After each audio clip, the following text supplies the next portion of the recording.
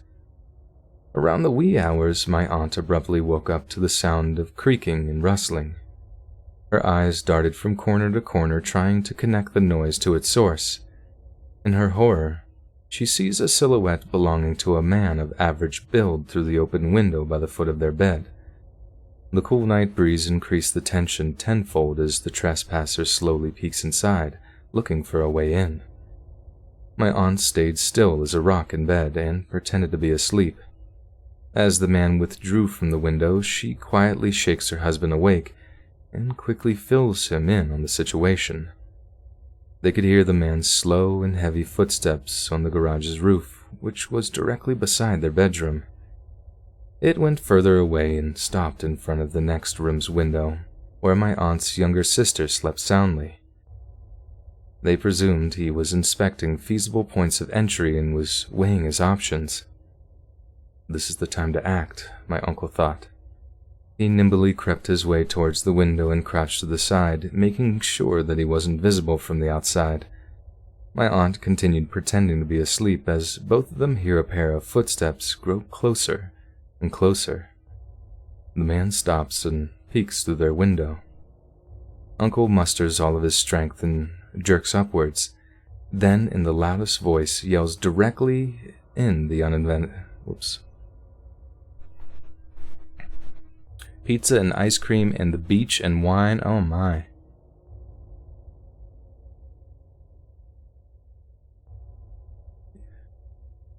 Yeah, that's some pretty crazy pizza ideas you got there, that peanut butter and jelly pizza. Though I feel like I probably would at least try one slice of that.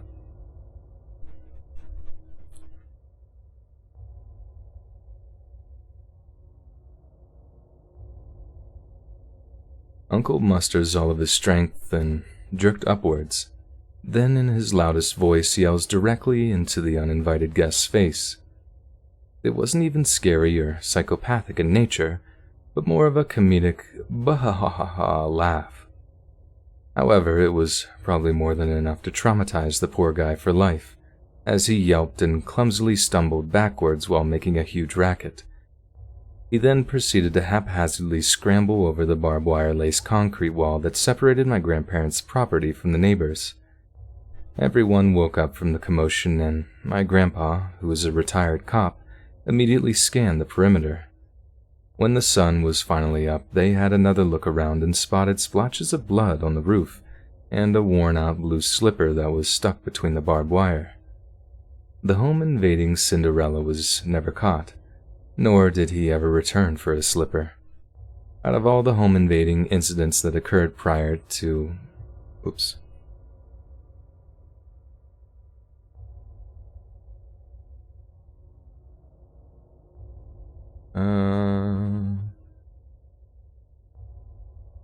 Out of all the home-invading incidents that occurred prior and during my 24 years of existence, this was probably the funniest.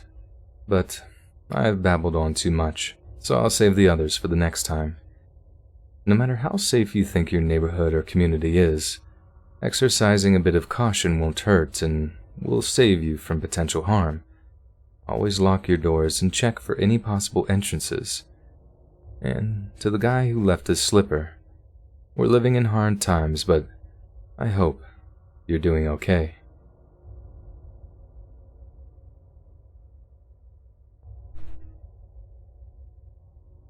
You're identifying as a pizza, so Let's Read can eat me. Oh, that's pretty funny.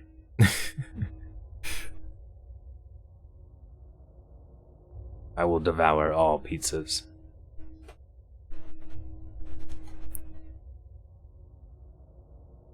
You will enter through my stomach. You will see my inner workings, where it all began.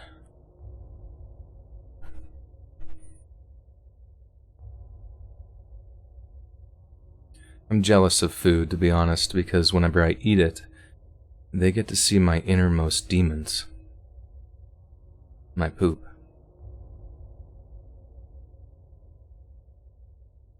Don't try the chicken that children give you, it's plastic. Okay. Honey, where's my pizza suit?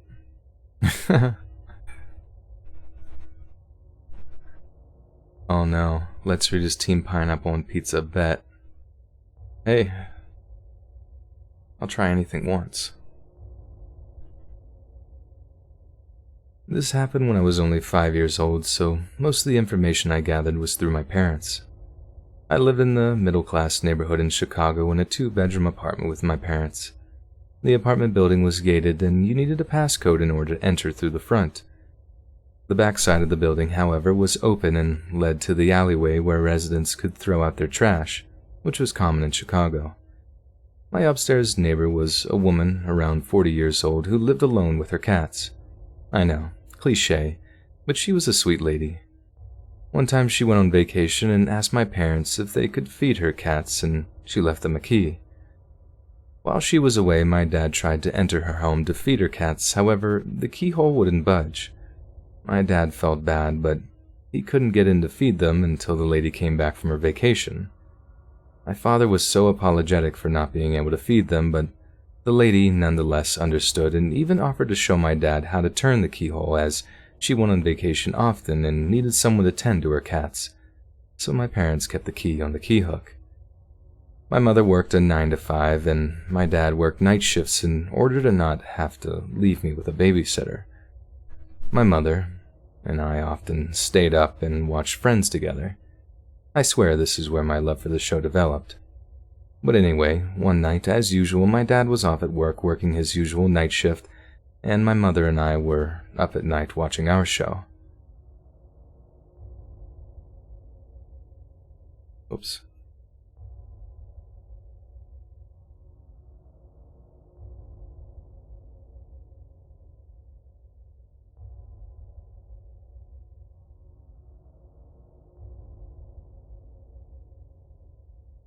Anyway, one night, as usual, my dad was off at work working his usual night shift, and my mother and I were up at night watching our show.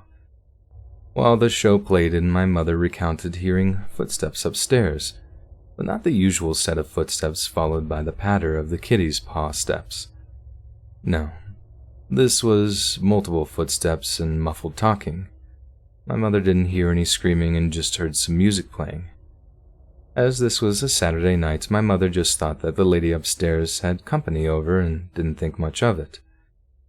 Sunday came and went, and on Monday my mom decided to call off for some reason or another. We were all laying on my parents' king-size bed when we hear a knock on the door around 11 a.m. My dad opened the door to 2 police officers and a woman who was the upstairs lady's friend.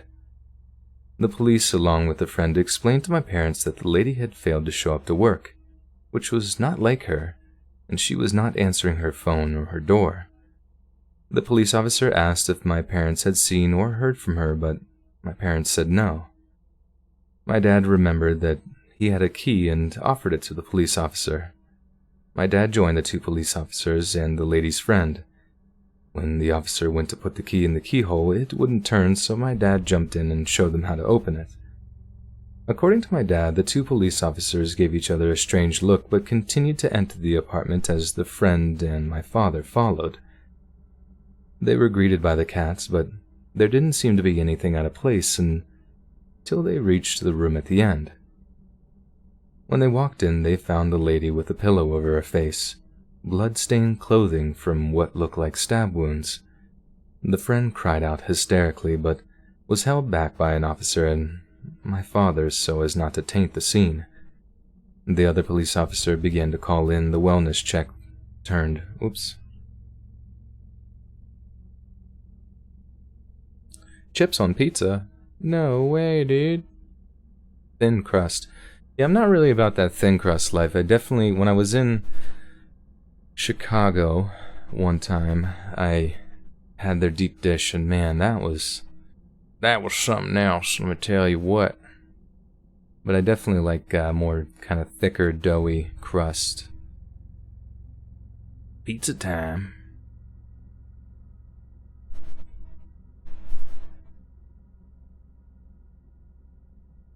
The friend cried out hysterically, but was held back by an officer and my father so as not to taint the scene. The other police officer began to call in the wellness check turned murder scene. As more police, forensics, and detectives showed up at the scene, my parents were questioned separately. My dad was asked to go down to the station for further questioning. He tells me now it was because he became a suspect since he had a key and knew how to open the door. This was important because there was no sign of forced entry. When they were able to corroborate his alibi, they let him go. A week had passed, and my parents were able to gather information from the police. They said that the woman's debit card was used at an ATM where they were able to obtain a picture of a man, and they released the image to the public to see if they would get a hit on it. Apparently, a kindergartner told her teacher her dad was on TV, and this somehow led to her father being detained and charged along with 3 of his friends with the murder of this lady. What still rocks me to the core is what follows. When they questioned the men, they confessed and told the police everything. They told a story about how for weeks they watched a young Latina woman with her little curly-haired daughter, studying them. They knew when the father went off to work and how long the two, daughter and mother, were alone in the apartment. They studied the building for weeks and knew that the backside was open and led directly to the back doors of each apartment. They concocted a plan to break in and do God knows what to the mother and I. Wait, the mother and I? Oh, she's talking about herself right now, okay. Bacon crust, Little Caesars, you guys are going to make me fiending for pizza here soon, not just the pizza that's currently on my suit. They concocted a plan to break in to do God knows what to my mother and I. The night had finally come when they knew my father had left. They were waiting at our back door when they heard someone coming down the steps with a trash bag. It was the lady. She locked eyes with them and knew something was off immediately and turned to run back to her apartment. She, unfortunately, was not quick enough. They grabbed her and pushed her through her back door while muffling her screams. She stood no chance, and I shiver at the thought of what that poor woman suffered through, and how that could have easily have been my mother and I. Hey, see ya, fancy dragon. Thanks for hanging. Stuffed crust, yeah, stuffed crust is my shit. I love it. The deep dish does sound real good. Like, real good.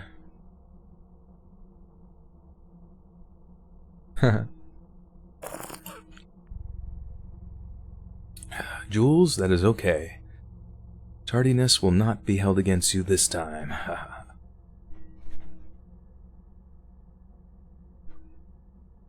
Redmoth likes olives, both pitted and unpitted. Kalamata olives are great, but those are more of a acquired taste. Yeah, I love dates. I love dates so much. Definitely have to be pitted. The pitted pits have to be out of them. But I don't even know. They're just so good. Alright, this story is just a giant wall of text, so this could either go well or really bad.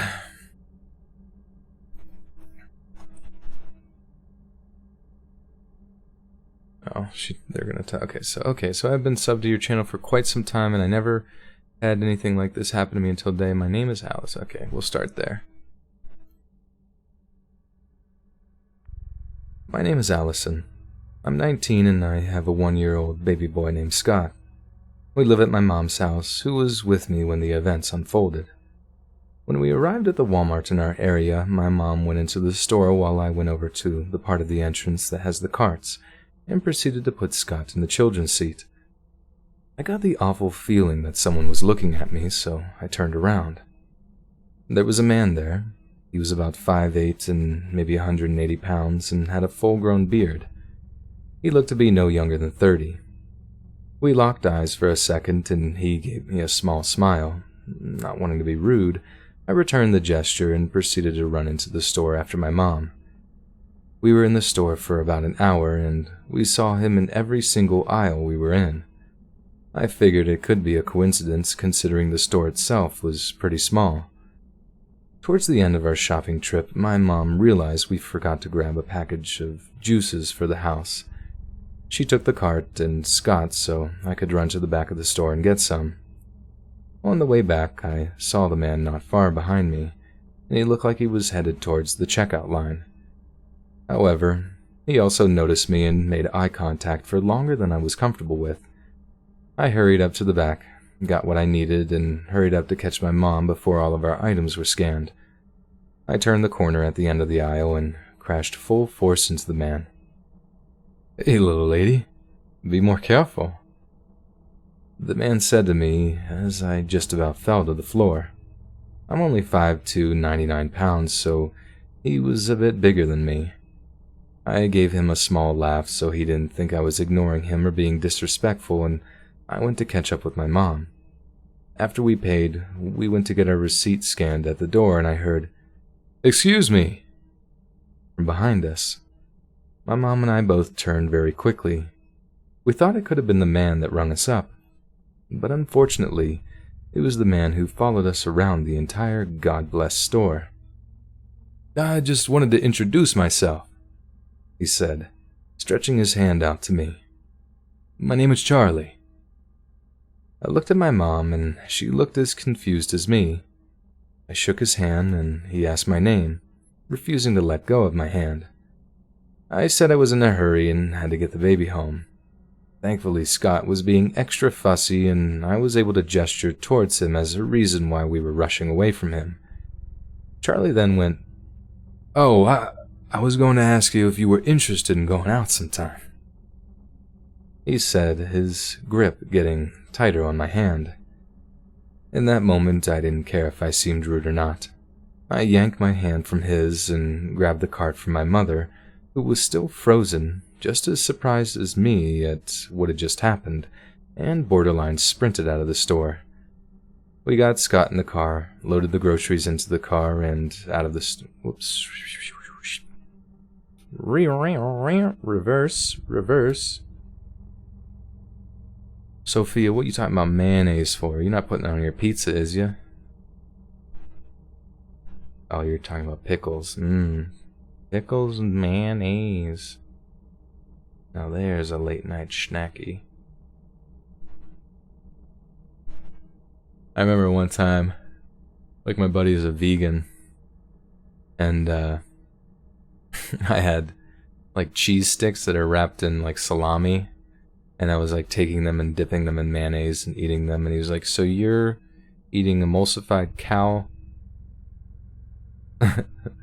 milk or whatever it is, wrapped in fatty animal meat and dipping it in a bunch of other animal products," like just all these like super hyper specific descriptors for whatever mayonnaise, cheese, and freaking salami was, and it was like, I suppose I am. And he gagged and threw up. It was great. We got Scott in the car, loaded the groceries into the car, and pulled out of the lot. Now, my mom had this habit of checking her rear view every few minutes, so about 5 minutes into our drive, I heard her gasp. I looked to her and asked what was wrong, to which she replies, "That guy from the store. He's right behind us." I turned around, and sure enough, in a little older-looking Red's Volkswagen, Charlie was tailing us. My mom made a sharp left at the next residential area she saw. So did Charlie. After about 10 minutes of trying to lose him ourselves, my mom said, "Forget this," and took off 35 miles over the speed limit and turned into the lot of the police station. Thankfully, he didn't follow us there. The three of us went into the station and reported what happened.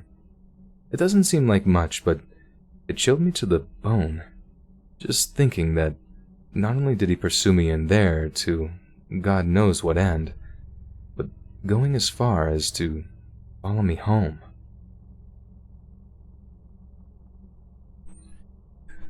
Liverwurst. What is... I don't think I've ever had that. Ham sandwich from Subway. That sounds pretty solid. You're anti-vegan. I like that meme where it's like, what does it say? It's like a stop sign, and below that it says to stop eating animals, and then someone came up and put something below that. It says without barbecue sauce.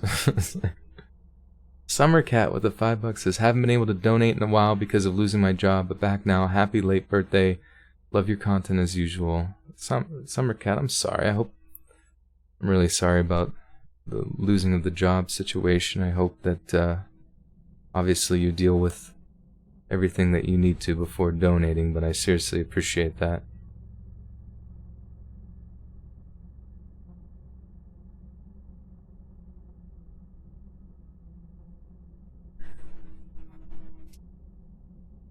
And there will be no liverwurst when the Antichrist comes.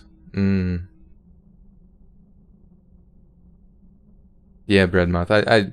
I saw that meme a long time ago, but it was nice to see it again. No meme goes unstolen.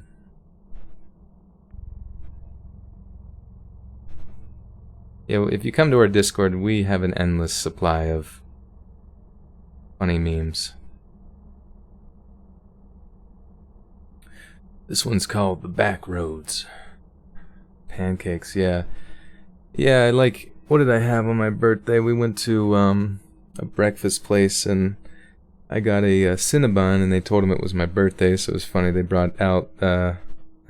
instead of putting a candle in the Cinnabon, they had like a side thing of butter, and they just stuck the candle in the butter, which I thought was funny. Because I was like, who is going to be putting butter on this already completely covered in sugar juice, pretty much syrup Cinnabon. But I had that, and I got an omelet, chocolate chip pancakes with whipped cream, and put peanut butter on top of it, along with syrup. Oh man, it was Sugar City, but it was great.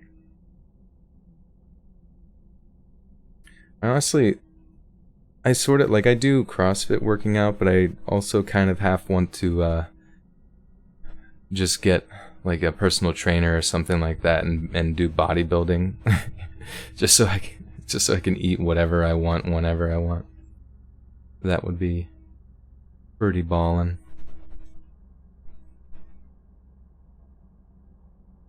Because I'll be on like good rolls for a while. I'm like, okay, I'm gonna eat good here for quite a while, and then I just crash, and I just. If you've ever seen Spirited Away, and that one dude who like gives everyone gold, he keeps pumping out gold, and they keep giving him food, and he's just shoveling it into his mouth. Like, that's me pretty much every Friday. Joel is like a small child when it comes to breakfast. It's true. I felt so chuffed when they came out singing for me. I was like, oh, thanks guys, appreciate it. I'm turning 29. How does it feel to be 29? Oh yes, Spartan, today is D-Day.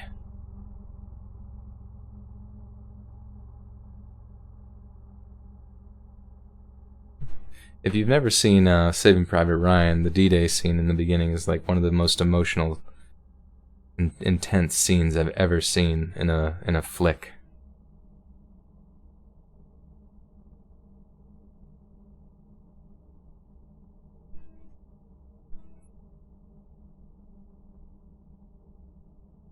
I was in high school, around 16 years old, and I didn't know how to drive yet. I lived within walking distance of my boyfriend's house at the time, and no one could drop me off to his house, so I thought I'd walk. What could go wrong? There were these back roads I would always take because it wasn't that scary to walk through, and not too far of a walk before you start to reach the houses. As I was walking through the back roads, I hear a van behind me. I moved to the side expecting them to pass, but... Whoops.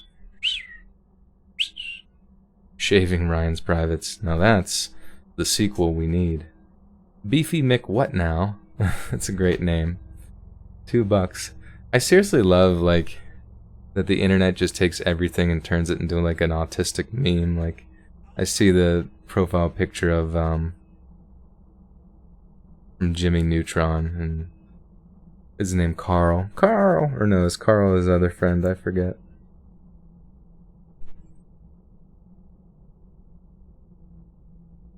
Yeah, oddly enough, I know this is going to sound kind of sadistic, but, I know this is going to sound kind of sadistic, but, in Saving Private Ryan, I felt that their representation of people getting shot by bullets was, like, the most realistic, or whatever in movie making you would call, like, the special effects, like the blood spray and the, you know, dirt spraying up and stuff like that, or just all the different effects that would occur. Because if you've ever, you know, whenever you shot a gun or seen a gun shot in real life, like, if it hits, you know, the ground, there's a very thick with 3 C's, plume of smoke that kind of pops up in the ground, and it really lingers, and it really fills the air. And if enough shots are coming out of a particular gun, or you know, hitting different debris, it essentially fills the room with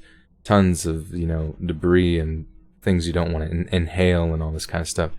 And I just felt that Saving Private Ryan really accurately represented the kind of, like, just the mess that occurs from just kind of waiting for the dust to settle in war, so to speak. It was different because you don't really whatever effects they used in that is the grittiness of it, the real raw representation of complete carnage. You don't see that anywhere else. I don't know if they need another Steven Spielberg's brain to figure that out or what, but maybe it was just too expensive or something. I don't know.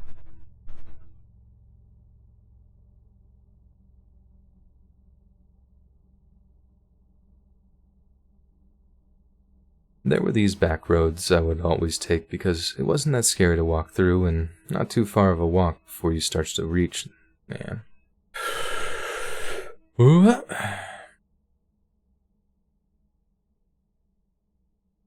There were these back roads I would always take because it wasn't that scary to walk through, and not too far of a walk before you start to reach the houses. As I was walking through the back roads, I hear a van behind me. I moved to the side expecting them to pass by because I thought I was in their way. I continue walking, and he drives slowly right next to me. This was an immediate red flag to me because him and I were the only people on this road. My mom always taught me to be cautious and always warned me about this stuff and constantly nagged me not to walk by myself, but I always insisted I could take care of myself. He asked me where I was going and why I was dressed so nicely. He kept commenting on my clothes, which wasn't all that revealing.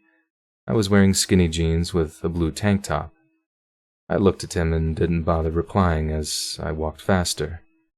He was a young man, maybe in his late 20s, in a busted-up, rusty green van.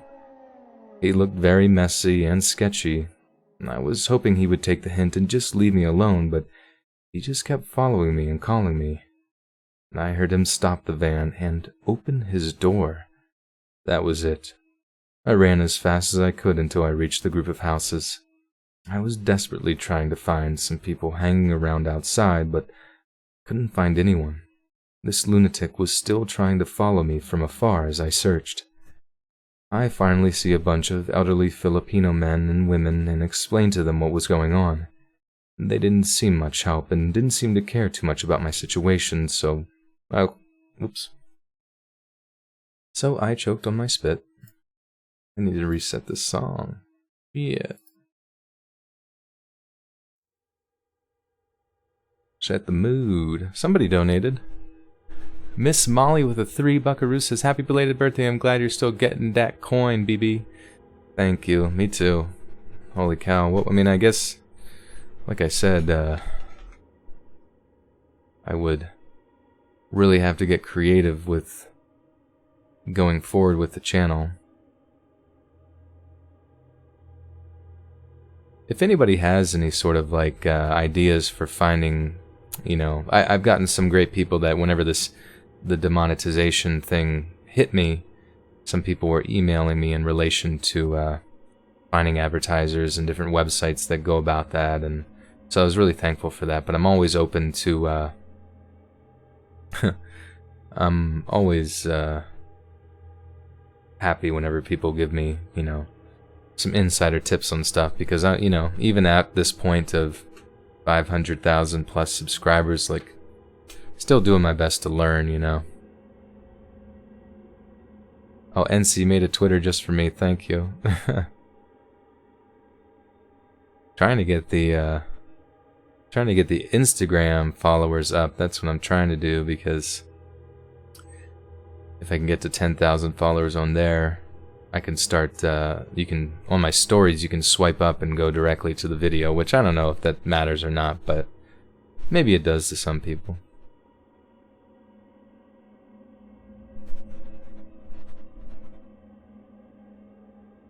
Crypto crab.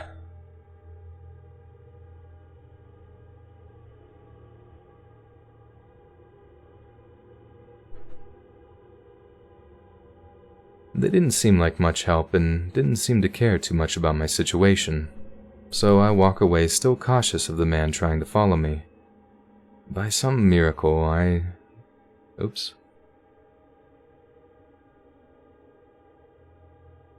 By some miracle, a nearby family parked on the side of the road noticed my distress and asked me what was wrong.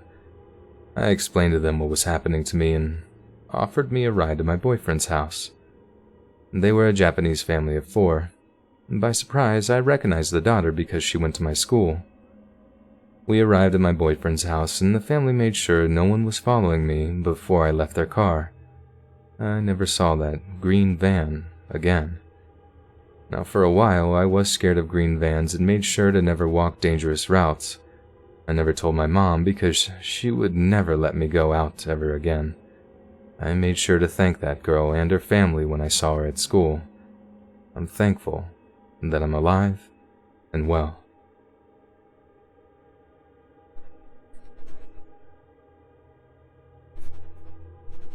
Throws bitcoins. It's funny to think, like, just how cheap Bitcoin was at one point, where it was just like pennies worth, and to imagine if you just, whatever reason, like, just, or like, yeah, screw it, dude, I'm gonna put like 5 G's on this and see what happens, and thinking that you could be a millionaire is just very, very strange.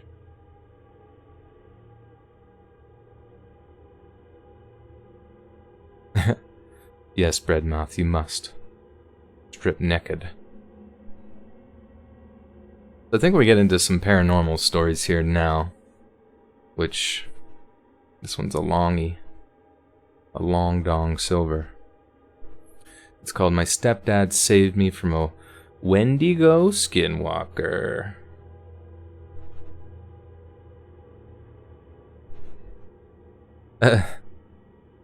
Ragu, what's up? Kyle threw his monster at the wall? Dude, that's no good. Someone needs to put a stop to Kyle. Eventually he's gonna put too many holes in the wall that we can just... It's gonna be a new door. Yeah, Bitcoin's about 7,800. Need to tell people to follow me on Insta at the beginning of my videos. I should, honestly. I don't know why, I just assumed that, like, if people wanted to follow, they would look for me. And I do have it listed in the links below and all that kind of stuff, but if you don't tell people to do it, it might not get done.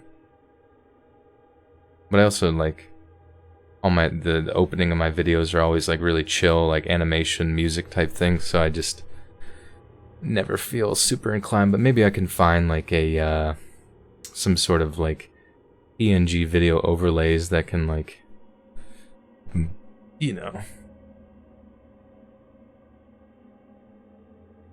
let people know that I'm on Instagram, but also play throughout the video. That'd be dope, actually. Robin, your animation finally has context. I would like to see that animation.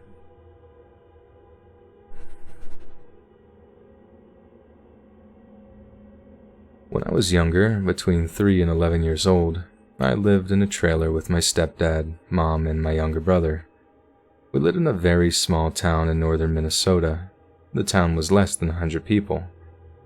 The center of the town was about a mile away. Down the street from that was 6 to 7 houses, and I lived in the middle one. On the left of our trailer was the front door, our playground, a strip of border trees, and a crop field, corn to be specific. On the right of our trailer was the back door. Its door handle was broken and we didn't have money to fix it, which led into a fenced-in area for our dogs, then another border strip of trees, a daycare on the other side, and less than half a mile down the road was a cemetery. To the front of our house was the road and a cornfield, and to the back was our house. Whoops.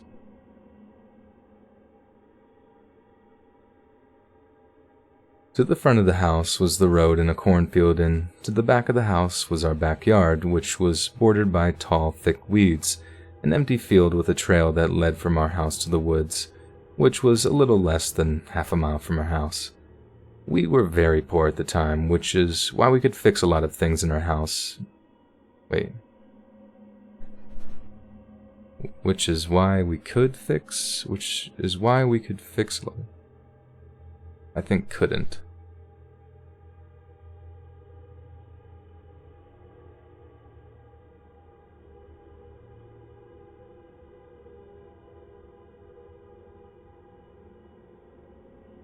Oh, Ashley, nice. Yeah, I guess I just need to start telling people about Insta because they don't know about it. My stories are usually pretty fire. Alright, what is this story telling? What is it saying? Alright, an empty field. Okay, we were very poor. We were very poor at the time, which is why we couldn't fix a lot of the things in our house, even if we needed them, like the door in the back. The layout of the trailer went like this. Towards the road in the front end was my room, the furthest from anyone, a small bathroom and a hallway. The front door, living room, kitchen, dining room, then a long halfway, what the fuck?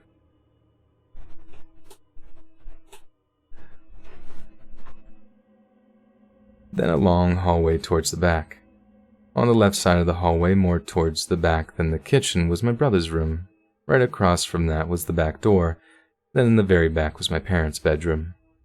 My stepdad was pretty abusive to me, so in the middle of the night I would run away, which was more just sneaking out and hiding under our front door porch for an hour or two, then sneaking back into my room. At one point, when I had done it, my stepdad got so mad he broke our porch light. I was 7 or 8 at the time. One night was particularly bad, so I left at like midnight or 1 a.m. and went under the porch. I was there maybe 30 minutes, and then I tried to go back inside. Little did I know, my stepdad was still angry and locked me out. At this point, I was 9 years old, so I freaked out. I started crying at the door, trying to get it open. All the lights were off inside, so it was almost pitch black outside aside from the street light. I was still crying when I heard a sound coming from the woods. It sounded like crying, so I stopped thinking I was echoing or something, but it never stopped. The crying didn't sound like an animal or anything. It sounded like someone had recorded a person crying. It really sounded like me. I panicked, fear tearing through me. I tried the door harder, but I couldn't get the door open. I'll just run to my mom's window, I had thought. As I was about to, the crying sounded closer than it had before. It was a continuous crying, but it was coming towards me. My face began to heat up and tears started to line my vision. Back door, the words popped in my head. The doorknob is broken, I can get in. I paused and listened to the crying. It still sounded closer to the woods than me, so I took my chance. I ran around the front of the house and paused before I reached the right side, and the crying had stopped. This was my chance. It went away, or so I thought. I booked it to the fence. The latch was stuck. I tried to push it up, and just as it started to slide up, there was a whisper from the tall border weeds no more than 15 feet away from where I was facing. "Come here. Come here." Yeah. The words became stretched out and honestly horrifying. It sounded like a very old, slow, distorted sound from a handheld recorder. I pushed the fence gate open and slammed the latch back down, ran up our decaying steps, all 2 of them, and flung open the door. I slammed it shut and pushed a heavy box in front of it. I booked it down the hallway, through the living room, and right in my room. I closed my window quietly and let the blanket fall over it so nothing could see in. I turned off the lights, turned on the movie very softly, and crawled into the top bunk and waited out the night. I could hear walking around the trailer, and I could hear muffled whispers of "come here," and then crying. Go away, I wanted to scream at it, but I didn't want it to find me. When morning came, I told my mom about my stepdad locking me out, but not about what happened. "Who do you think you are? She's 9, my mom screamed at him. He apologized and said, "Whoops." This is spooky.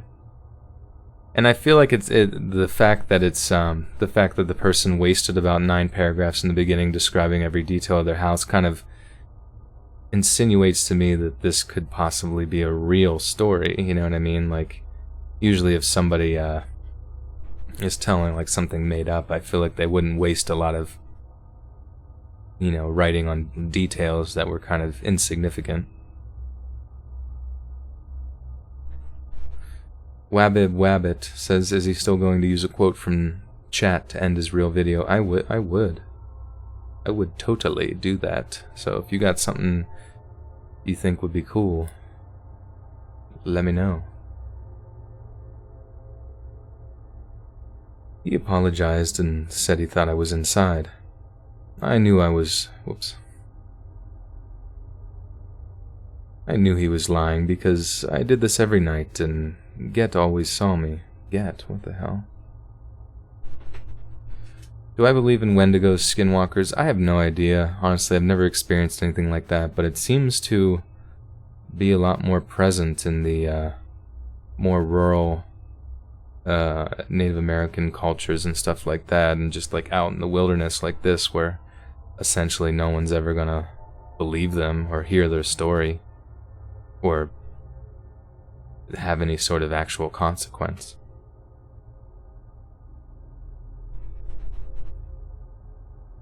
He apologized and said that he thought I was inside. I knew he was lying because I did this every night and he always saw me. My mom didn't know, however. I never snuck out after that.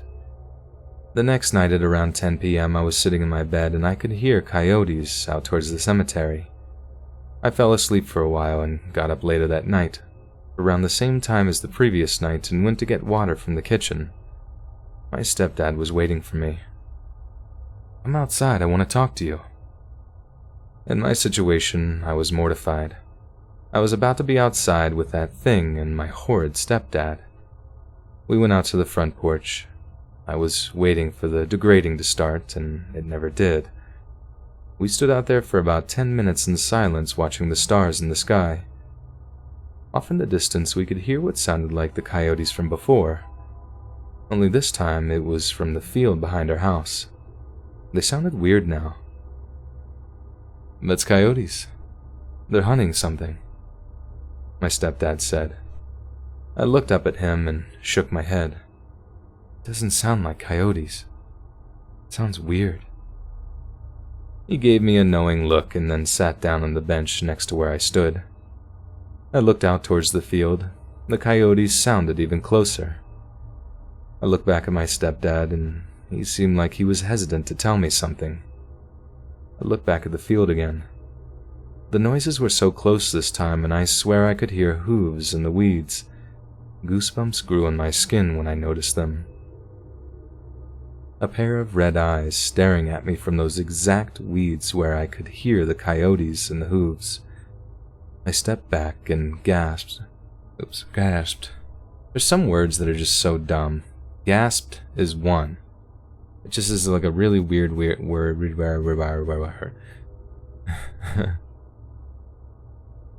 When you're high AF, and you want to know how much time you weigh. When you hear an American say miles per hour, when really, they should have said pastas per mamma mia.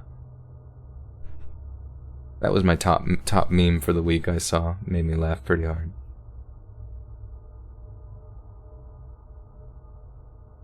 Oh man, okay. I stepped back and gasped. Gasped. Gasped. Gasped. It'd be funny if my channel was, like, hard to pronounce. And then because it was such an annoying word to pronounce, you just unsubscribed. It'd be funny. Rural is hard. Like rural.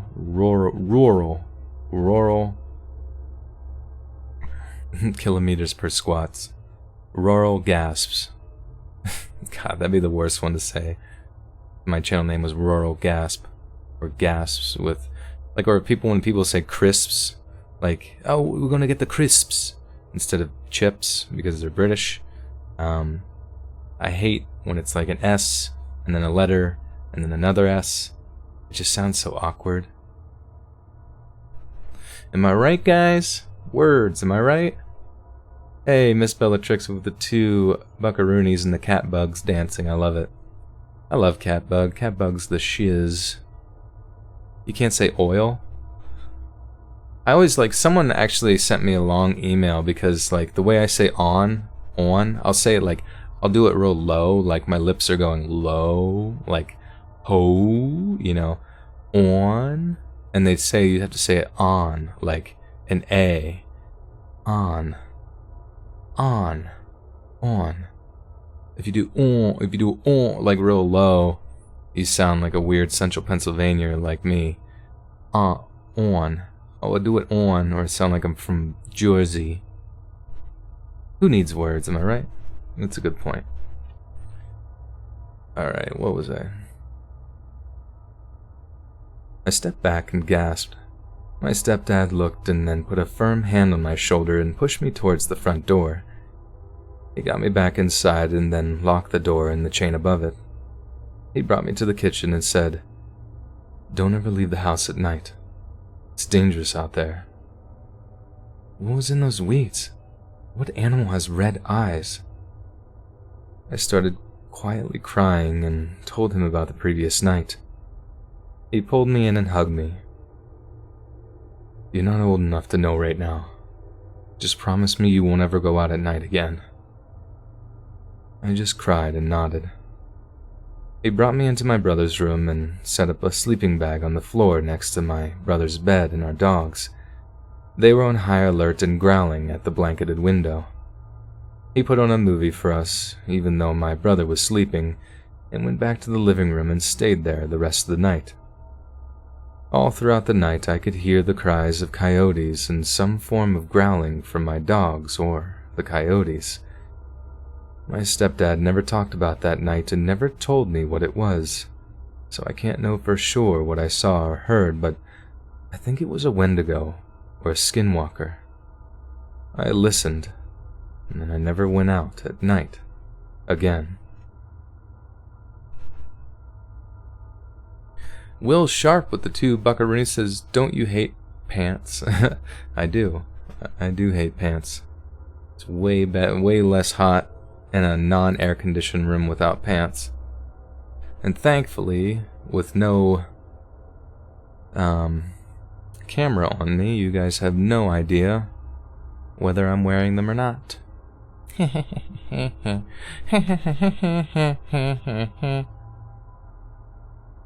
we got 3 more stories. These are long ones. Dang. Whenever it like takes you a while to scroll through it, you're like, that's gonna be a long one. The last one's not very long, but these next 2 are gargantuan.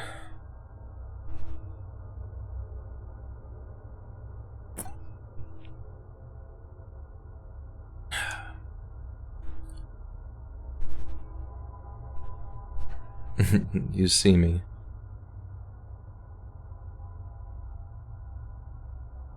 This happened back in the summer of 2012. I'll give a bit of backstory for the area. We live in a part of New England known for high amounts of paranormal activity and sightings of unusual phenomena such as Boogiefoot.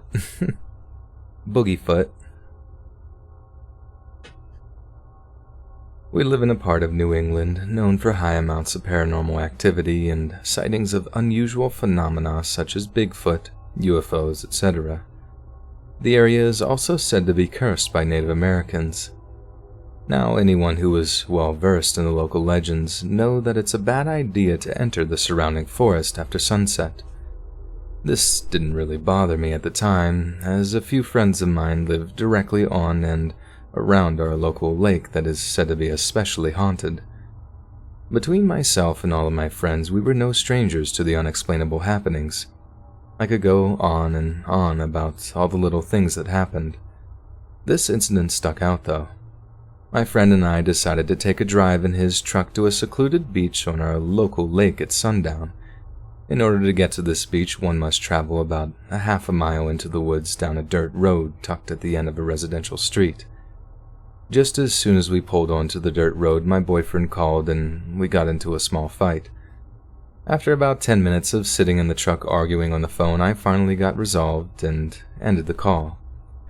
I wasn't too upset about the phone call.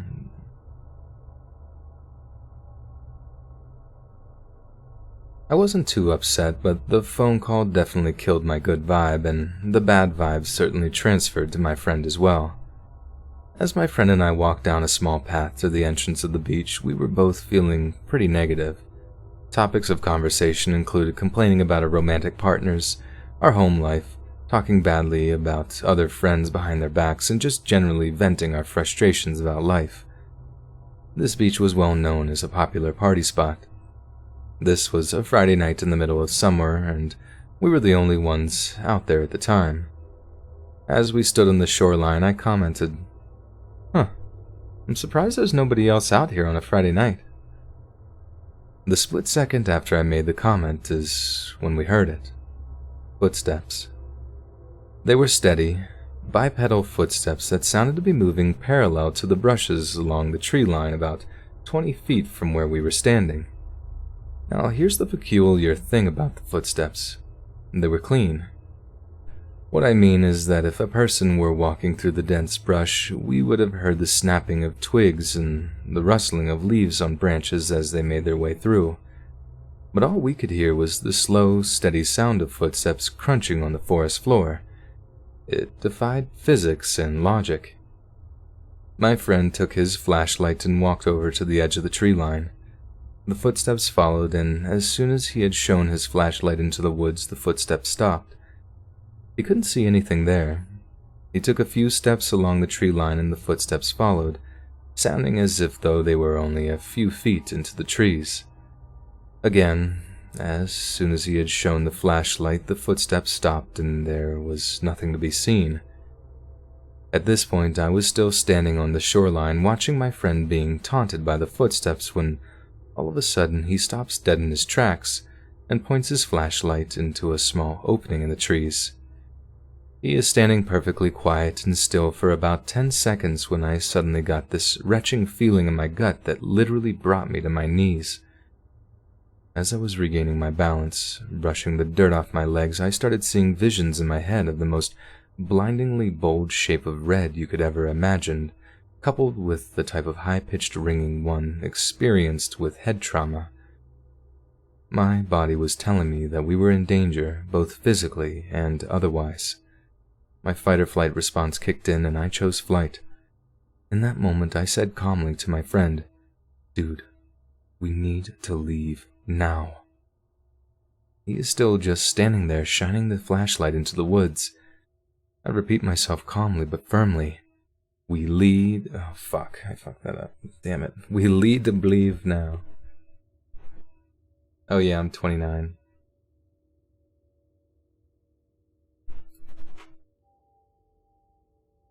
In case you're wondering. Spartan, you have made many counting mistakes.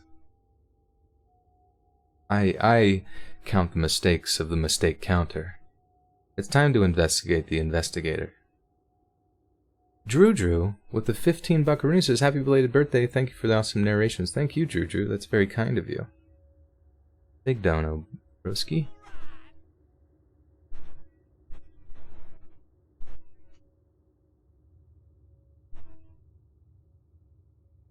I repeat myself calmly but firmly. We need to leave. Now. He didn't respond. Finally, I walked over to him, repeated myself one last time, to which he didn't respond. It was as if he couldn't hear me. The expression on his face was blank. At this point, the sick feeling in my gut, the color red in my mind, and the ringing in my ears was intensifying. I grabbed my friend by the collar of his shirt and began dragging him towards the exit path. He didn't begin moving immediately. It took me giving him a good jerk in my direction for him to snap out of it and start moving his legs. Once he came to the realization is when the red and the ringing faded away. We started running down the path as quickly and carefully as possible. We could hear the footsteps following us, still as slow and steady as before. Before we entered his truck, I checked the bed, the cab, and the undercarriage just to make sure there weren't real-life people out there messing with us. We sped down the winding, bumpy dirt road so fast I thought we were going to crash. Shit.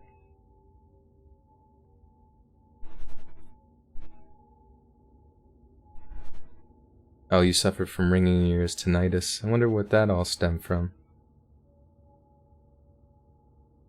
Also, whenever you type words, like bad words or whatever, the thing, like the sensor catches it and doesn't show your message, but it only shows it to me. Naughty, naughty words. Can't be saying those now. Grab my friend by the collar. Where was it? Before we entered his truck, I checked the bed, the cab, and the undercarriage just to make sure there weren't real-life people out there messing with us. We sped down that winding, bumpy dirt road so fast I thought we were going to crash.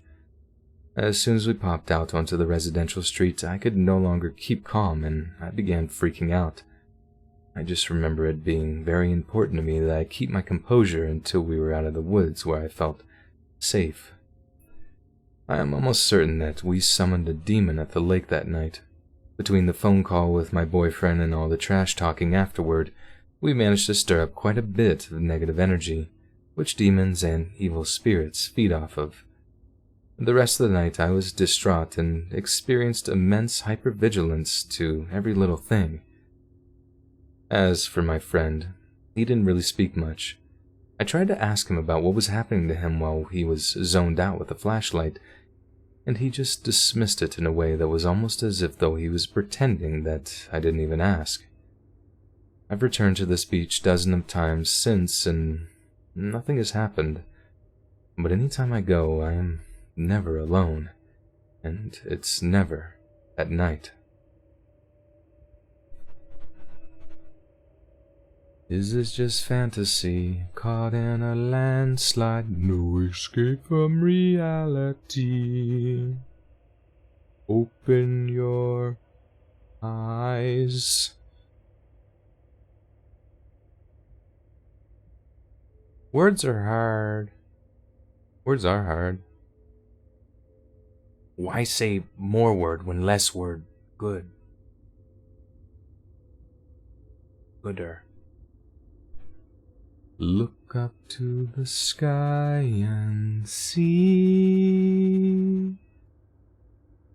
I'm just a pizza man covered in pepperoni. 'Cause it's cheesy this, saucy that. Little crust, sprinkle on some crack. Unstable almost relationship. That's fine.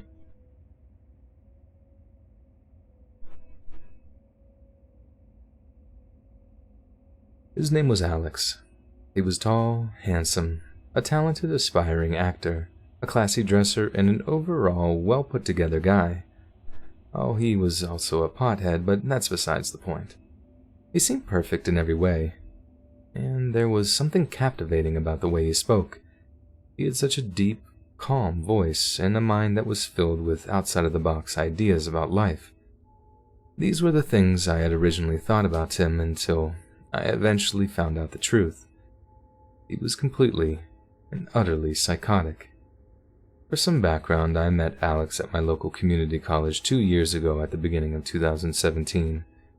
I'm a female, by the way, in case anybody was wondering. Alex was 20 at the time, and I had just turned 21. We had mutual friends, but we didn't actually talk much. We just said a few words to each other here and there, and he also had a girlfriend at the time. I remember thinking he was super handsome and wanted to get to know him better. However, I wasn't about to be a homewrecker, so I just remained polite and respectful. Respectful? No pants on this man. There's no pants on this man. Taking a drink.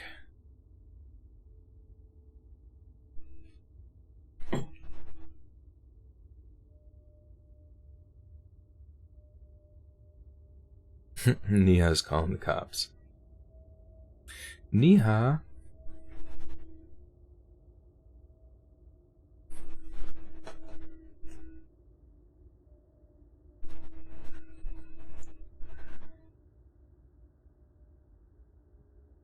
However, I wasn't about to be a homewrecker, so I just remained polite and respectful. I didn't know his girlfriend or anything about the relationship at all, for that matter. I didn't even know what she sounded. Whoops.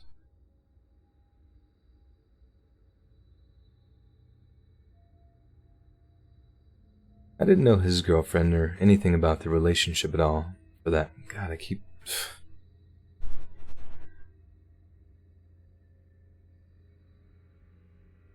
That dude, it's freaking hot, man. Sometimes you gotta get back in touch with nature, if you know what I mean.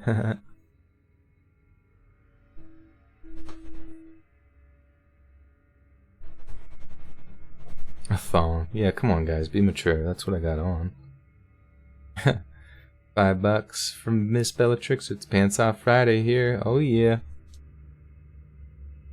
It's pants off for me every day. Doesn't go well in public, but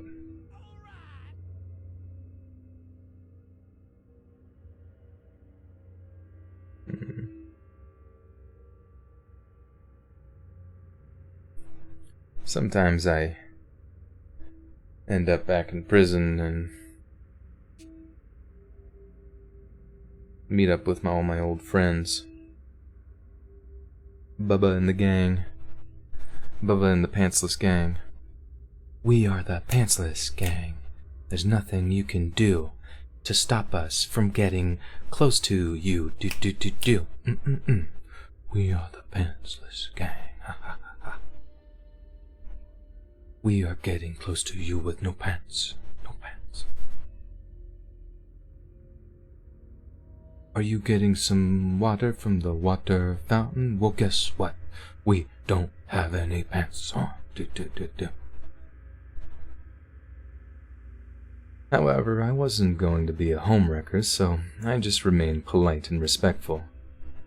I didn't know his girlfriend or anything about their relationship at all, for that matter. I didn't even know what she looked like, since she never hung out with us.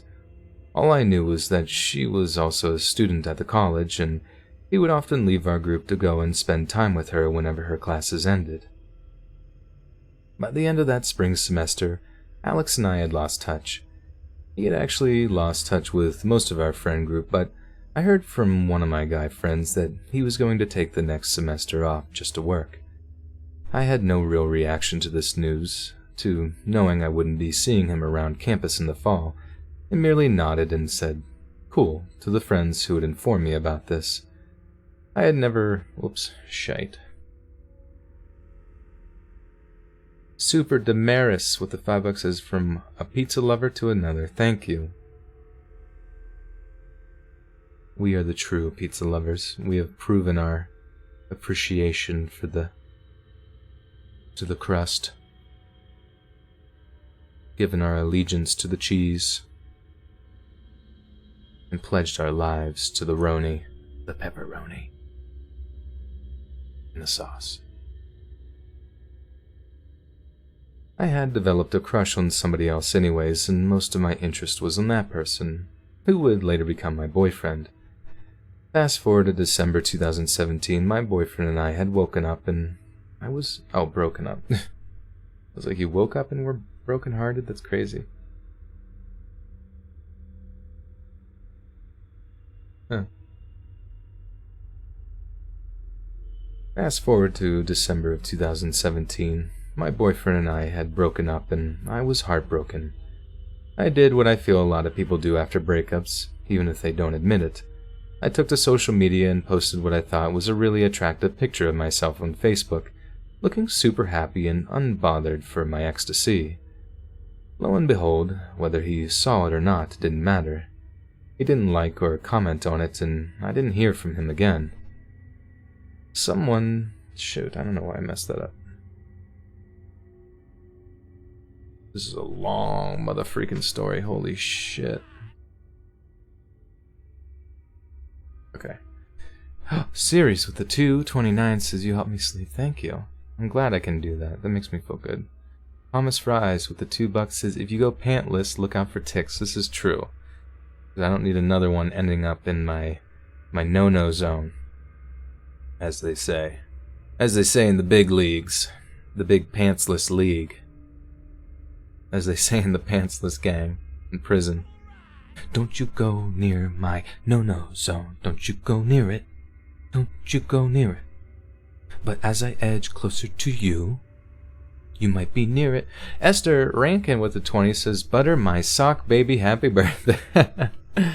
Butter my sock. And Bubba, just a straight butter cake. Yeah, that'd be amazing. Thank you, Esther. I appreciate the 20 buckaroos and the well wishes for the birthday. The League of Pantsless Gentlemen. Extraordinary, extraordinary people they are.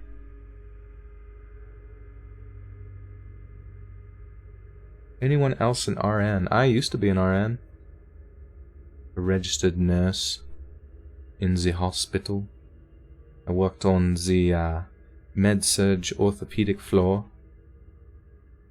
before starting my YouTube channel. YouTube. I always like when they say YouTube. It's like a CH. I was watching YouTube. I chewed up my YouTube. Somebody who did interact with my picture, however, was Alex. He commented angel with heart eye emojis. This made me smile, but also weirded me out a little for some reason. I hadn't spoken to him since April or May and hadn't even thought about him in the slightest. I also assumed he was still in a relationship. I don't remember whether or not I replied to his comment, but I know I gave it a like. Nothing happened for a couple of weeks after that, and it was around the end of January 2018 that I had a sudden urge to message Alex on Facebook. I was nervous about doing so, but I still sent a simple "hey" message, which he instantly replied to. He said he was happy to hear from me, and this calmed my nerves. Things got flirty pretty quickly. We talked all day and night, and by the next morning I received my first "good morning, beautiful" message with a heart. I didn't think this was weird at all. I actually got really excited. It had been a while since I'd received a sweet text like that, and even though I no longer missed my ex, I missed the cute text I would always wake up to. By the third night, Alex was asking to talk on the phone. I was hesitant about this since I am and have always been a person who genuinely just does not enjoy talking on the phone. I eventually agreed though, and he proceeded to call me. Hearing his voice was comforting. He sounded so sweet and happy to be talking to me. He gave me a lot of compliments about my voice and my laugh. He said I had the cutest giggle in the world. I personally disagreed, but let him keep going because the compliments were flattering. The conversation continued long into the night, and he had eventually convinced me to hang out with him the following day. I was hype, but also incredibly anxious. The next morning, I hopped on the bus, which had a route that conveniently passed by my college. Public transportation was my only means of getting around since I didn't have a car at the time. I got off at the bus stop and headed to the part of the campus where Alex and I agreed to meet. He ended up being a little late, but when he arrived, my heart stopped skipping beats and the nerves were all started skipping. Whoopsies. Whoopsies. Currently pantless. Heck yars. Heck yars.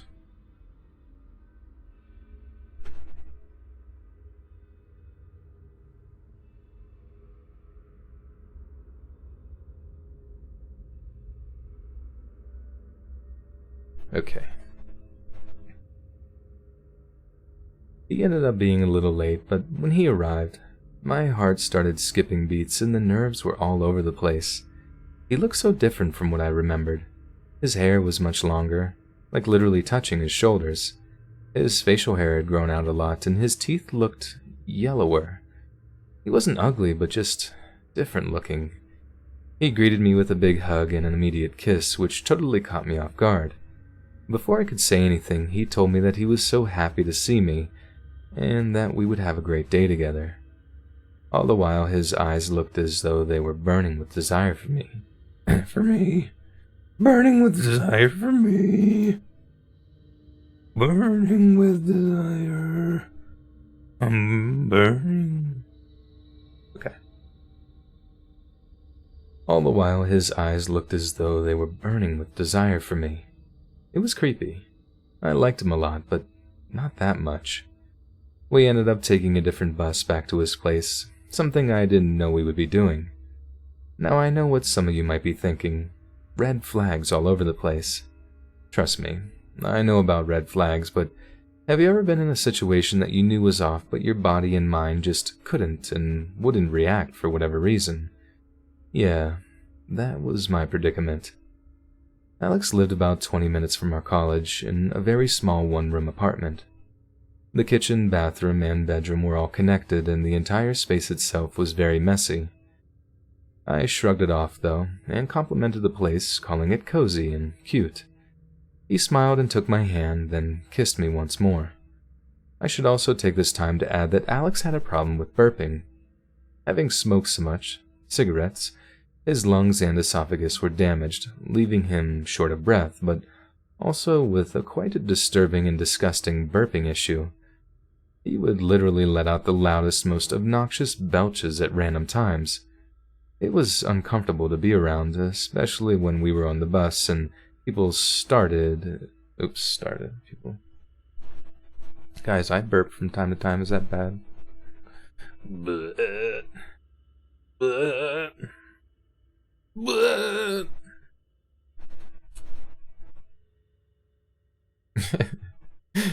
It is true. Yeah, I'm not. You know what, guys? I might not have pants on, but I'm covered head to toe in pizza with just my head sticking out. So I feel like, that should count for something in regards to not getting arrested. Sir, in regards to not getting arrested, I'm covered in pizza. I hope that would, assist with your judgment. It was uncomfortable to be around, especially when we were on the bus and people stared and cringed. But I knew he couldn't help it and didn't want to be rude by making a face or shuffling away from him when it happened. Being a very passive person, I acted as those.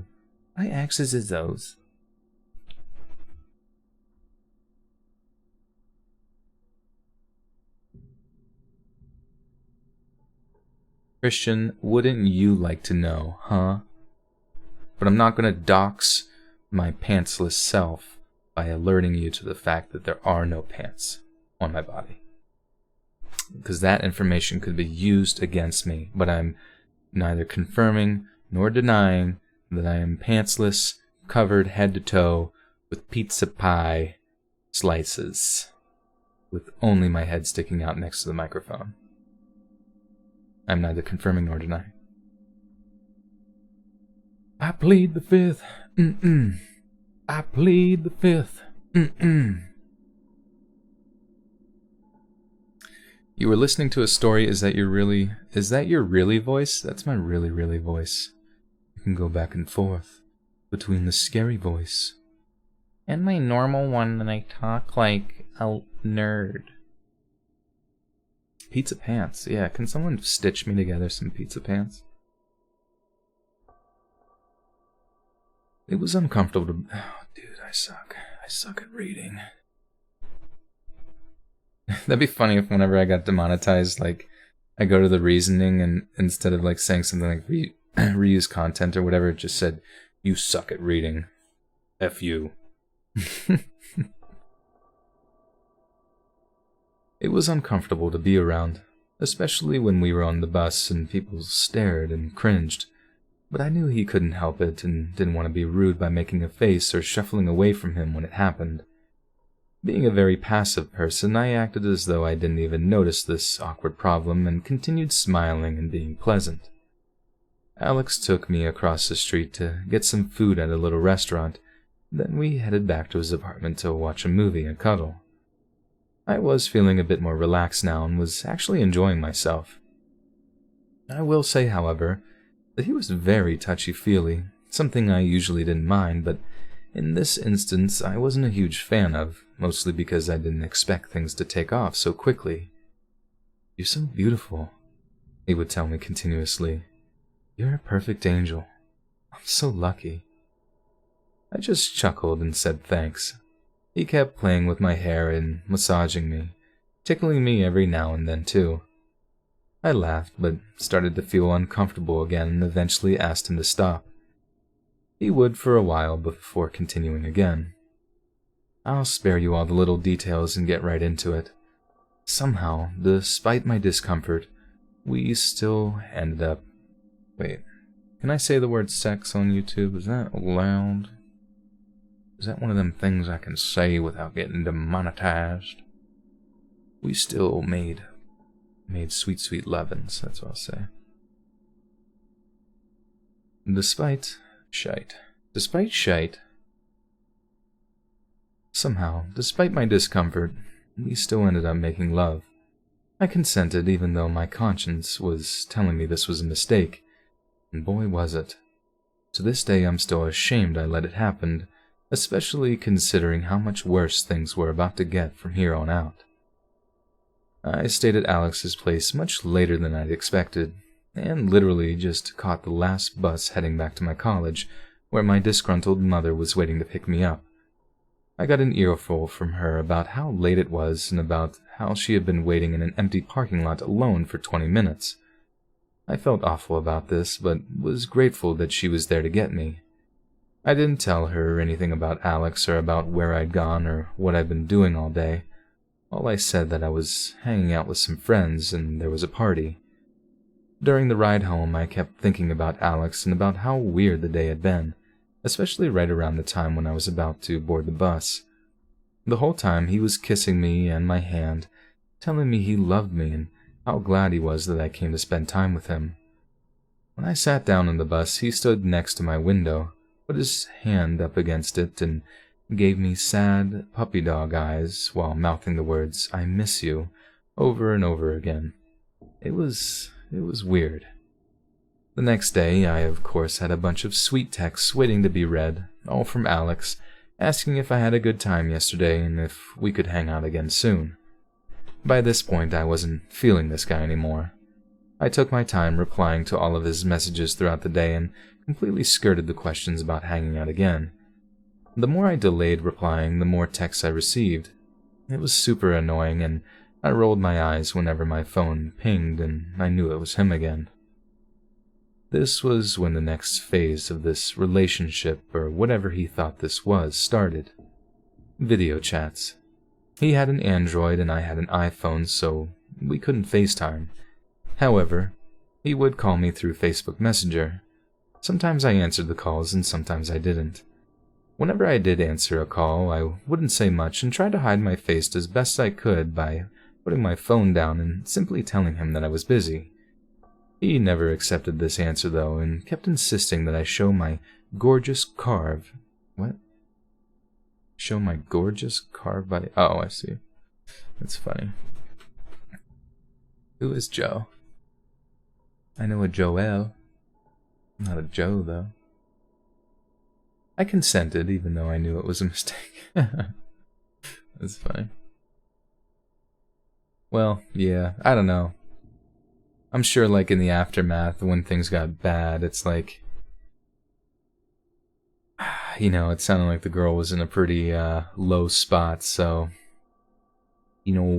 feeling the warmth of another human's body, getting that, recognition, the acceptance, the love, even if it is kind of a mild, simulation. Sometimes you just need that and you make decisions that, later you're gonna regret. He never accepted this answer, though, and kept insisting that I show my gorgeous carved-by-angels face. Cringe. All of this happened within the course of a week. By the second week, I was so done with Alex that I was basically ignoring every text and video call that came through. I also ignored all of the "what's going on" and "are you mad at me" and "please answer, I miss you" messages. Throughout all of this, he dropped the L-bomb a lot. Not once did I ever say it back because I didn't love him. I was creeped out by him and wasn't sure how to tell him that. So I did what I usually do whenever there's a problem in my life. I ignore it until it goes away. Goes away.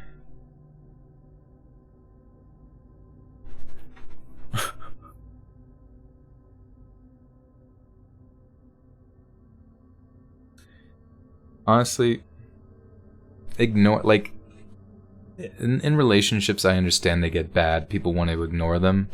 But in my experience, I always feel like being as forward as possible with somebody about your intentions with them and your expectations, I guess, or whatever it might be, is infinitely better.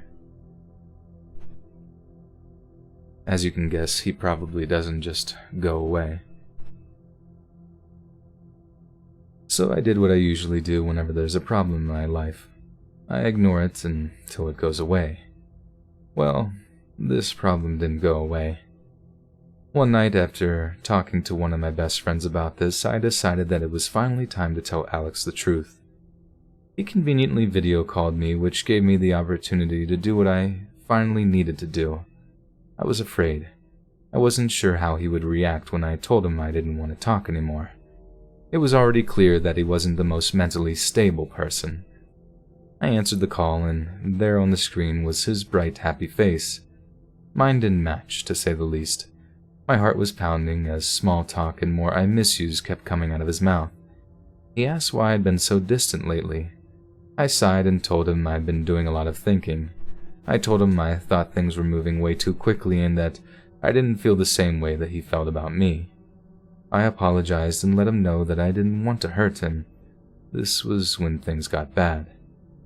He immediately broke down in tears. I mean, he was literally sobbing as though somebody had passed away. He cried like a child in the middle of a tantrum. I didn't know what to do. He got up from his desk and threw himself onto his bed. It was so intense, scary, and strange to watch. At first I felt awful. Then I thought about just hanging up and leaving him alone. I couldn't do that, though.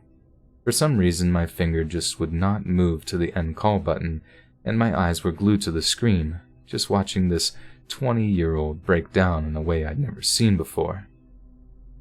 "Alex, I'm sorry," I managed to say in a small voice that I knew he couldn't hear. I'm really, really sorry." To my surprise, he did hear me.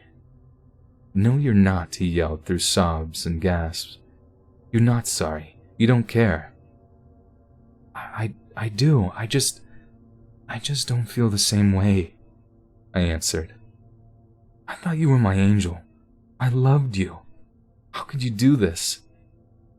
Even while typing this, I can still hear the way he sounded when he said those lines.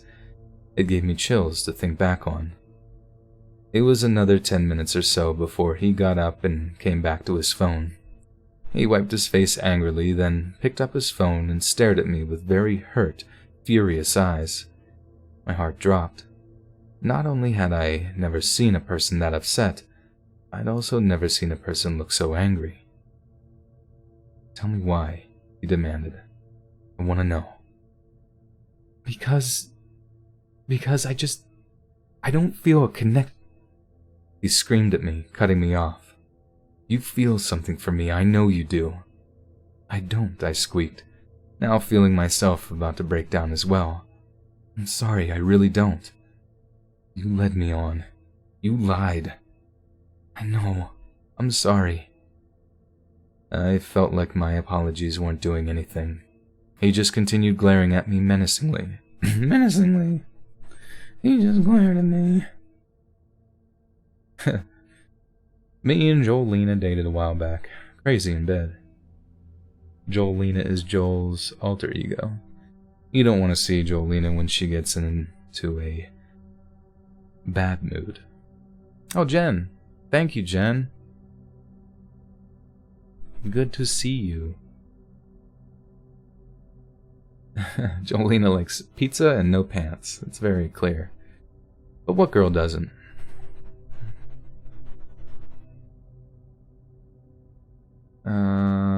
Okay, where the frickety frick was I? You led me on. You lied. I know, I'm so sorry.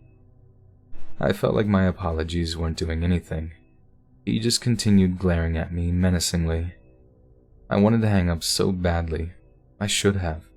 I should have just hung up and blocked him immediately. It all could have ended right there. "I want this to end. I don't want to see you anymore.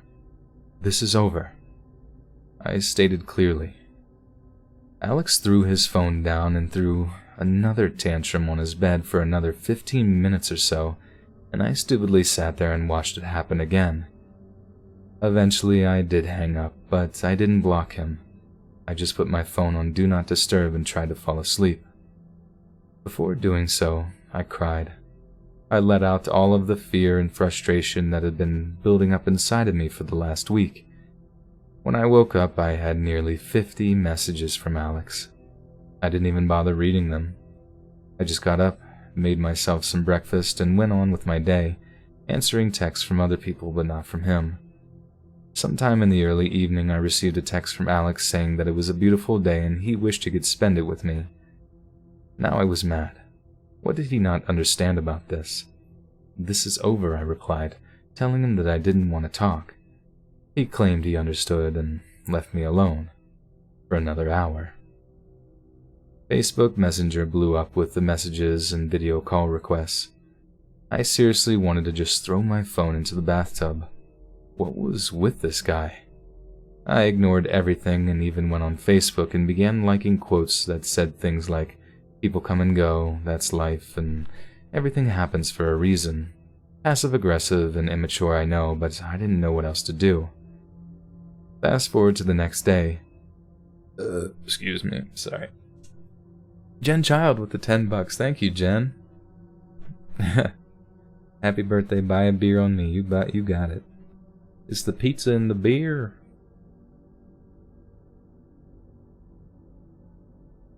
Not a fan of the Let's Not Meet stories, that's okay. I think the last one might be a paranormal.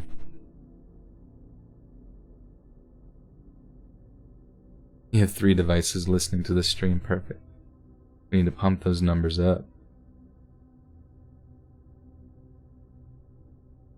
Where was it? Fast forward.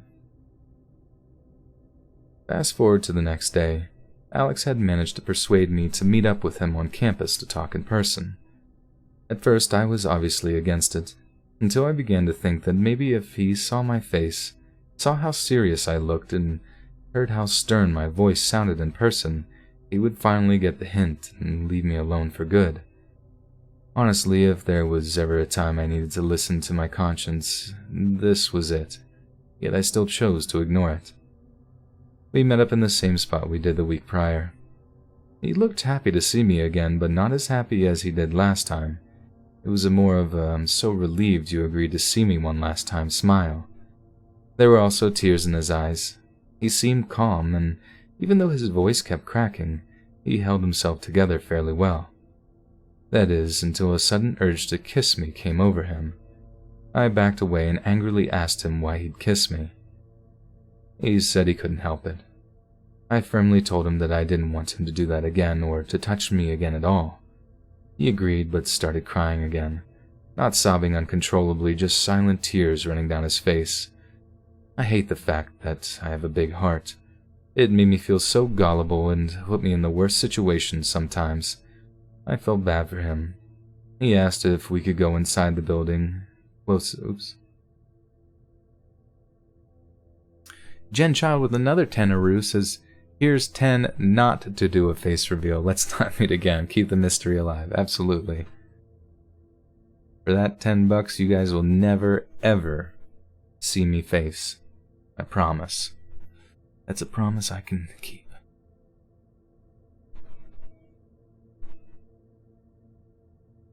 I hate the fact that I have a big heart. It made me feel so gullible and put me in the worst situations sometimes. I felt bad for him. He asked if we could go inside the building closest to us and just sit and talk for a few minutes. I hesitated but eventually agreed, mainly because it had just started to snow and I was freezing. We went inside and he led me into one of the staircases towards the back of the building. Why I didn't protest and suggest we sit somewhere more public, I didn't know. We sat down on the stairs together and he went on to tell me how sorry he was for the way things had gone with us. He admitted that he thought I was the one for him. He told me that nobody, not even his ex, who he once loved very dearly, compared to me. He said there was something about me that drove him crazy, that made him feel on top of the world. Being a hopeless romantic, I absolutely wanted to hear all of this from somebody, just not from him. After these confessions, he went into how all he wanted was to love and cherish somebody, since nobody in his life ever really loved or cherished him. He had a difficult relationship with his mother, and his father had passed away a few years ago. He was closest with his grandparents, although they lived far away and he didn't get to see them often. He had never been in a long-term relationship and hoped that one day he would find somebody whose love matched his. It was heartbreaking to hear and also somewhat relatable. I didn't have the best relationship with my mother either, and also longed for a long-term happy relationship. However, I wasn't about to force a connection that clearly wasn't there. I couldn't say much else to console him before he started getting into much deeper and darker things. He told me how he had a great group of friends, not our college friends, but high school and middle school friends he still spoke to and hung out with. He told me how they were good sorts who sometimes just got into trouble for stupid things. When I asked what kind of stupid things, I expected to hear things like smoking or getting arrested for speeding or something. I didn't expect to hear things like armed robberies and accidental shootings. Alex also revealed to me that he almost beat a guy to death for messing with his cousin when they were younger. Chills ran through me and I wanted to leave. I tried not to act too shaken and continued consoling him as he started to cry again.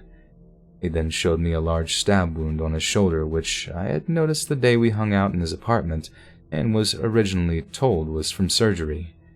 He said he was trying to protect a friend from being stabbed one night and ended up becoming the victim himself. He claimed he almost beat the guy to death too and would willingly do it again to anybody who messed with him or his crew. He said he didn't care if he took a life or two. At this point, I felt sick.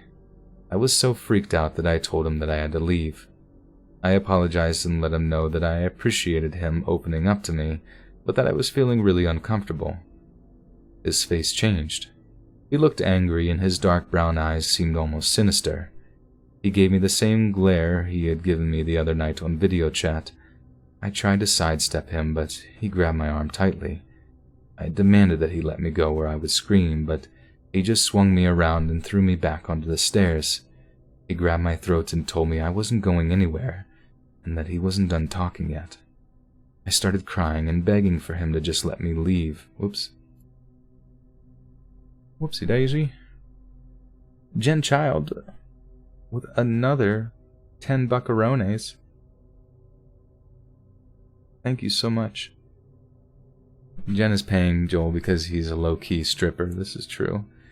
Every amount of dollar that comes towards me, a piece of clothing comes off, but a piece of pizza goes on. So, it's a good economy, you know. It's a free market. 1-to-1 trade. Oh shit. I don't think I stopped the recording from the last part.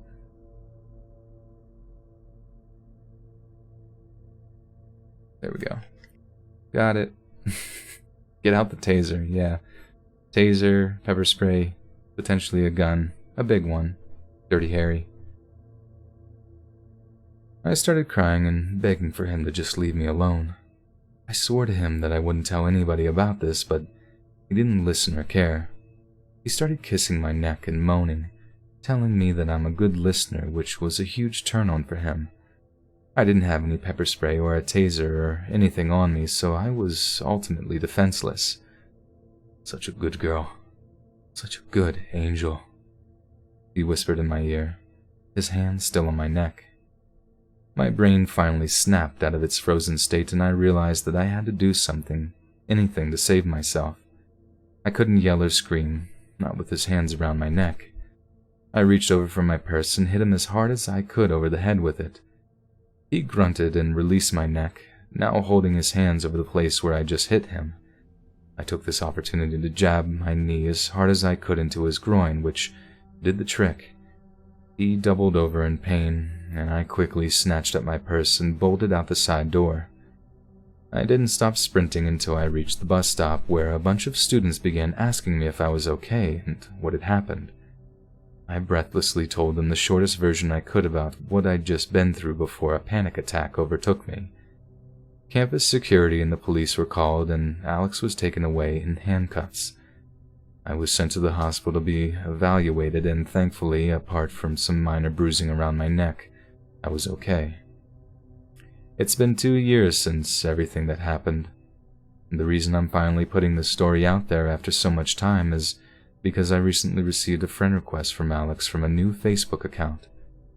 Still traumatized, this triggered my anxiety big time, but this time around I knew exactly what to do and didn't hesitate.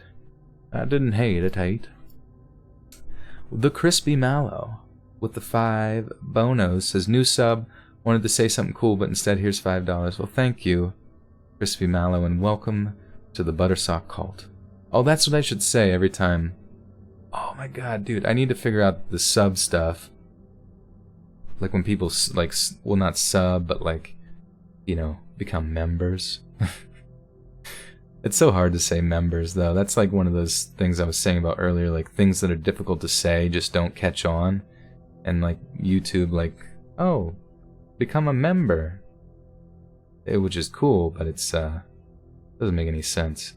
But I need to like change it so the voice line says like, welcome to the Buttersock cult, or something like that.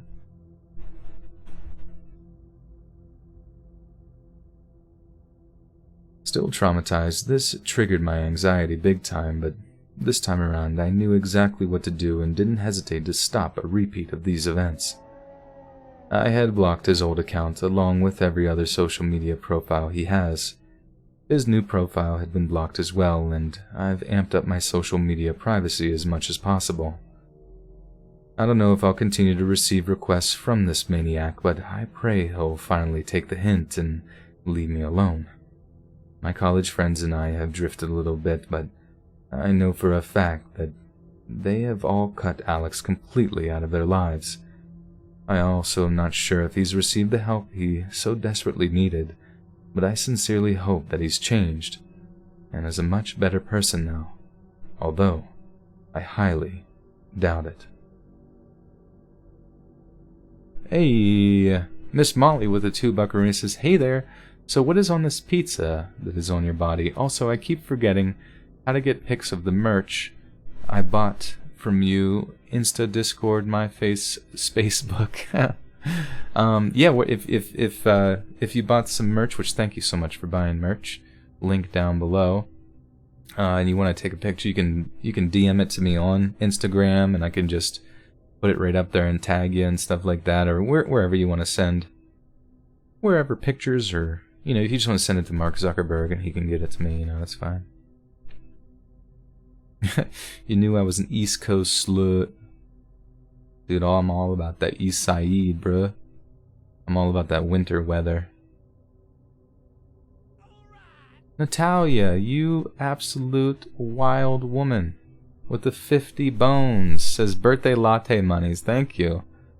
I'm all about you. I am all about those birthday lattes now. Thank you, Natalia. Every morning, it's like my favorite thing to look forward to.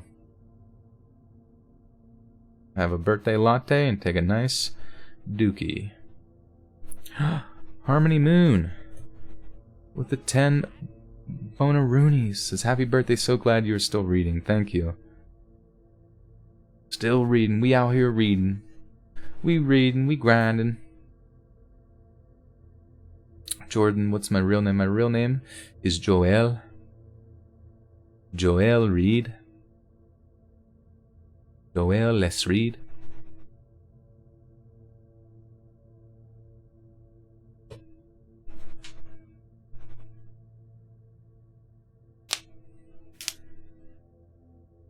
Harmony Moon's a cool name, though. It sounds so familiar. Maybe I'm thinking Harmony Korine from, like, that director. And Melinda Cully with the 10 Bonaho-hos.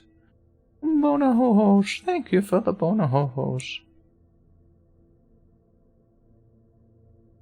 Joel, are you...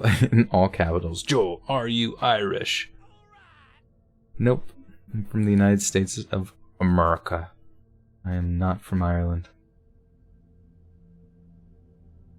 Oh, Mina, you put your shirt picture on Discord. Nice. I'd love to...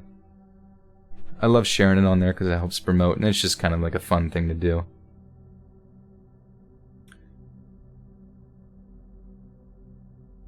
Mad MTB, welcome. Welcome.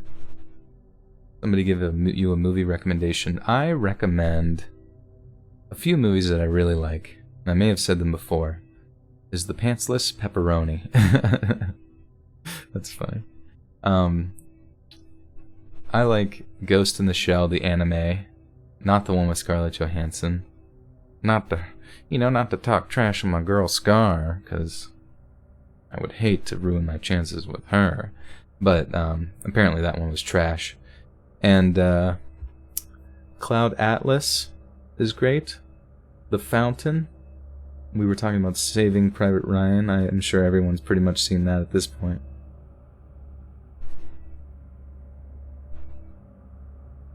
Marky Mark says the new intro with the Wendigo is badass. Yeah, you can thank Mr. Robin for that. He's linked down below in the description, but he also made the Wendigo that's in the background here around that same time, so he was on a badass Wendigo kick, and I love it. Alright, guys. This is our last story, and unfortunately it's also going to be the shortest story of the night. It's called What Was This?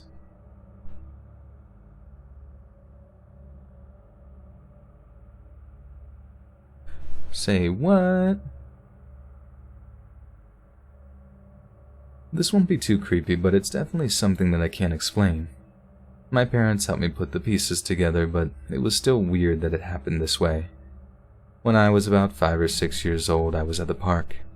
It was a sunny day, and I was getting ready to go on a zip line when I spot a kid on a zip line like piece of equipment. The kid loses his grip. Now here comes the weird part. Before, all I remember was being carried to the car and taken home. Only years later did I ask what really happened. The kid I saw fall...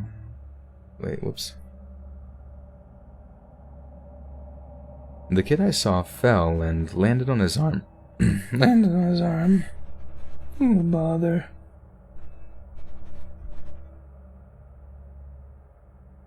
The kid I saw fell and landed on his arm pretty hard. He unfortunately broke his arm, and I was about to ask him what was wrong when my mom picked me up and took me home. What gets me is, how did that completely leave my memory? I've never had an injury that would cause any sort of memory loss. I'll admit even knowing that the answers the memory... What? Knowing the answers the memory is still fuzzy.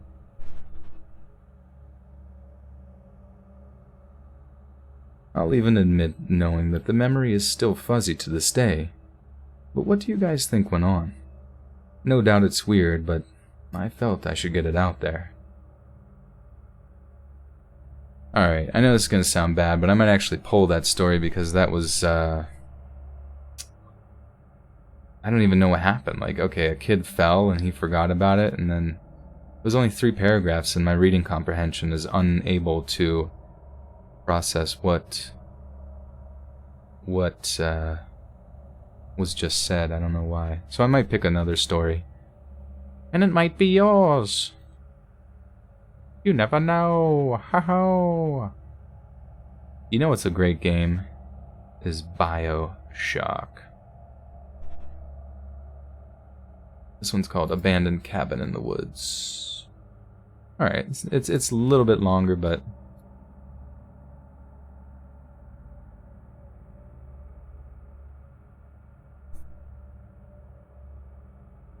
Winnie the Pooh or Mrs. Doubtfire. Oh, bother. I can't do it, my voice will crack. Yo, this is a Hood Night. Hood Night Joel. Alright. Joelitza.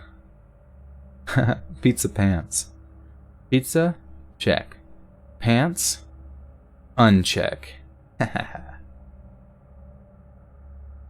Yeah, BioShock was awesome. It was an experience. Oops, sorry, I just ripped my mic off my head. Sorry about that, if you heard a noise from that.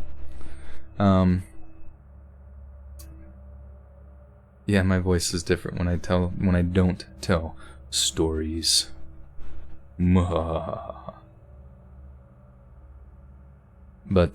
yeah, the first BioShock was good. The second one was lackluster. I only got so far before I just stopped playing it. You play as a Big Daddy, and it was not as cool as you might think. And then the third one was pretty good. I would say gameplay was a lot more similar to the first one, but it didn't captivate me in the same fashion. I mean, I legitimately, like, started BioShock at 11 p.m. or, like, 11 p.m. midnight when I went over to my friend's house, and then beat it at like 8 a.m. while he was like sleep. I was sitting on his bed and he was like sleeping right beside. I just thought it was really funny that, because then he woke up and he's like, "Are you still fucking playing that game?" I'm like, "I just beat it, bruh."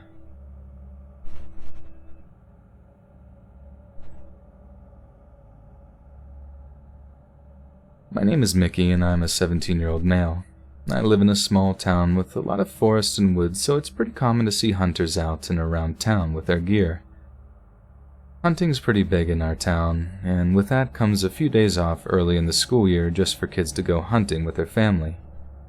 Me telling you all of this will make much more sense pretty soon and will help you make do of our situation. So about a year ago, I was with a small group of close friends named Ethan, Zach, and Josh. Since our towns are so boring, we have to make do with what we have, and that leads to more illegal activities, like exploring abandoned buildings, since our town have a lot of those. Diana, thank you for the birthday wishes. I appreciate that. I appreciate it.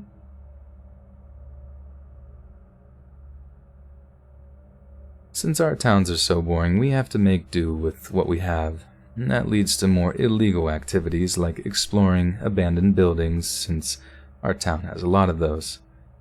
It was getting pretty dark out, and all of us decided to leave Zach's house and go to an abandoned cabin in the woods that our friend earlier that day was telling us about. We texted him and got the address, and unfortunately he could not... We texted him and got the address, and unfortunately he could not go with us that night, but told us it's a pretty steep, muddy walk up through the woods to get there, so wear bad shoes. With that info, we drove about 20 minutes out into the countryside of the town, so no cars were really coming past us at this point, and luckily got to the destination as our phones lost service right at this point. We found a good place to park on the side of the road and tread our way up the steep hill.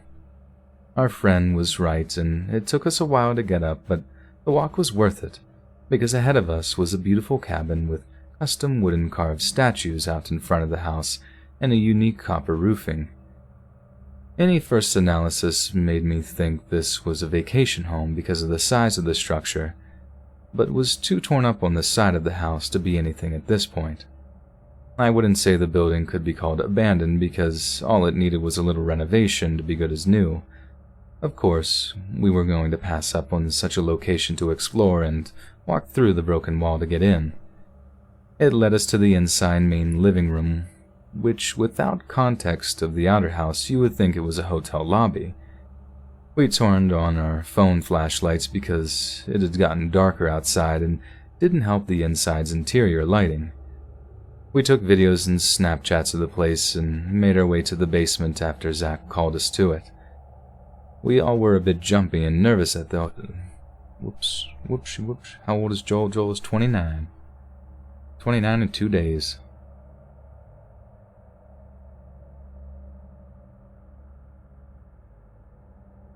We all were a bit jumpy and nervous at this point, but had to see what was down there.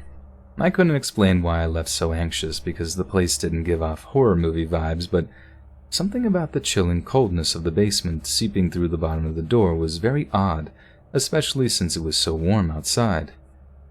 After a bit of arguing over whether we should leave the door closed and move on our way, we decided to open it. Ethan was the one to man up and slowly edge the door open. We all got instantly quieter and started to slowly push each other down the steps. It was very dark, but a green glowing light around the corner wall of the steps was flickering in and out. I was leading the group, and as I go to turn my head to see what was down there, a huge stomping sound charges me, and I flip my head around and I scream to run. We all bolted up the steps and hear stomping behind us. We run to the hill, and as I get ready to dip down the hill, Zach drops down and stares at the house. Whoever was behind us was not behind us anymore, and I drop beside Zach, Dalton, and Ethan. In a normal situation, people would leave, but... Wait, this is weird. He said his friend's name is Dalton, but... Dalton, but up here... Ethan, Zach, and Josh. Dalton, maybe they... I don't know, maybe they brought another friend or something. Kit M. You called YouTube and told them to cancel your membership because you're paying Let's Read instead. Well, thank you for that. Yeah, I don't know. I wish YouTube would understand that the benefit of YouTube is the creators, you know? I mean, they're the ones that keep all the subscribers coming back and stuff like that, so it's just like, I really hope they don't go down the route of like favoring big businesses and things of that nature, which would really suck butt. Emily, thank you. 48-year-old fetus. Whoever was behind us was not behind us anymore, and I dropped beside Zach, Josh, and Ethan. In a normal situation, people would leave, but as I said before, this town is very boring, and we never get to have this much going on in our normal life. It was so dark that the person could not have seen us, which was good, but also bad because we wouldn't be able to see them. We lay there in silence for a moment and stare at the house. We all hold our breath as we hear something scraping the wood inside the house. A man comes out dragging something in a large trash bag. It could have been a body, but Zach said it could have been a deer. Me and Ethan... Oops.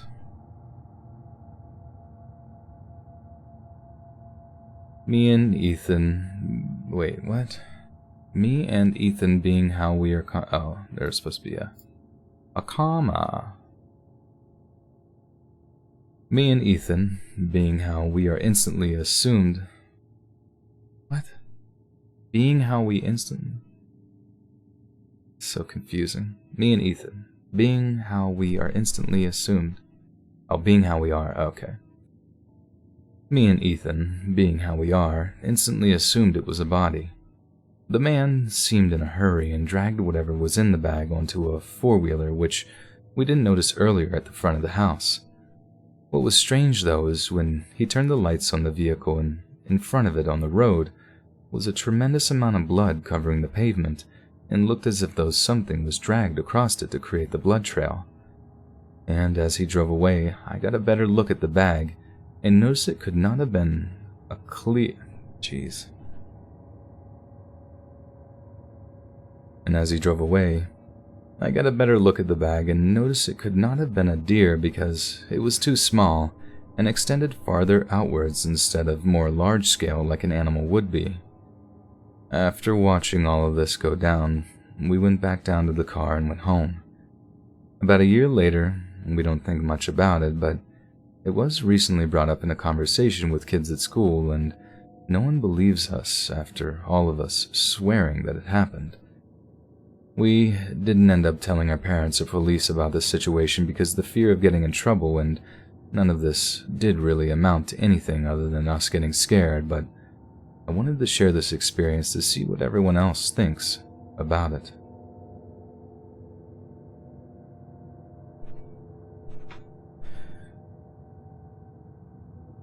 We did it! We read all the stories. And now, for my final trick, I will read my outro, which I know you are all so excited about. Let's see if I can find it. There it is. I have a document. But as you guys know,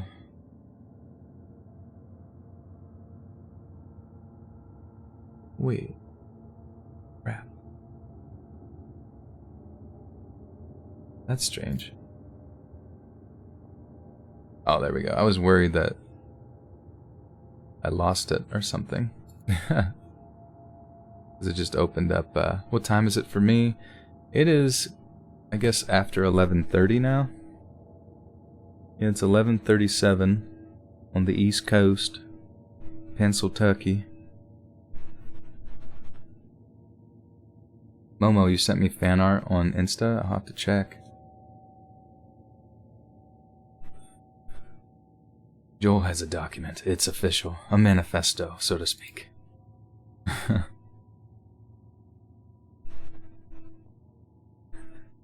What should I say at the end? If you guys are familiar, I say, thanks so much, friends, and remember... Dog says, I rub my nipples when... Oh, okay, never mind. Saying thanks... Follow my other channel, Let's Breed. Yeah.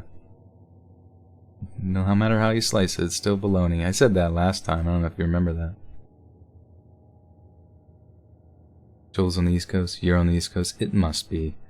It must be Maybelline.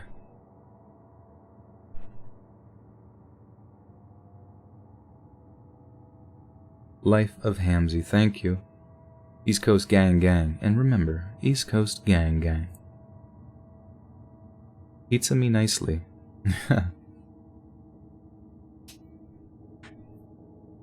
Stay fast. Say, dummy thick. I think I already said dummy thick too. I vaguely remember saying that as well, but I'm not sure. What does one feed a Joel? Chocolate chip pancakes, omelets, salami wrapped mozzarella sticks, and pizza, yes. Just keep throwing it down my gullet. Buttery goodness comes with pizza. And remember, if you shake it more than once, you're playing with it. Alright, I'll just say that. That's fine. Hey friends, thanks for listening. Be sure to subscribe and click that notification bell to be alerted of all future narrations. If you got a story, be sure to submit them to my subreddit, r/Let'sReadOfficial, and give and receive feedback from the community, and maybe even hear your story featured on the next video. And join my Discord to interact with me and other listeners directly. If you want to support me even more, grab early access to all future narrations for just $1 a month on Patreon, and maybe even pick up some Let's Read merch on Spreadshirt.com. Links in the bio.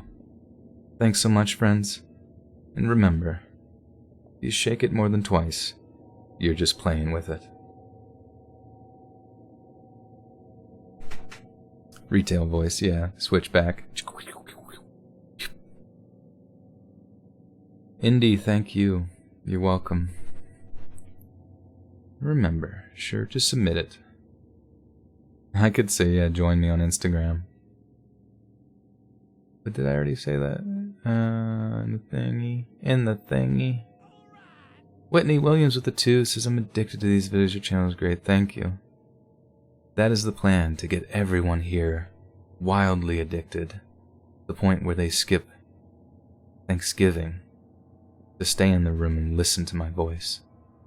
Cha-cha, real smooth. Do do do do do do do do do do.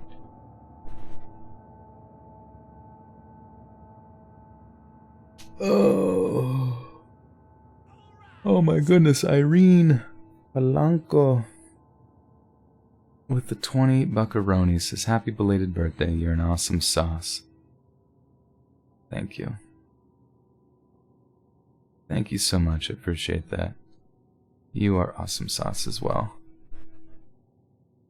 I put awesome sauce on my pizza, along with some cheesy tenderloin.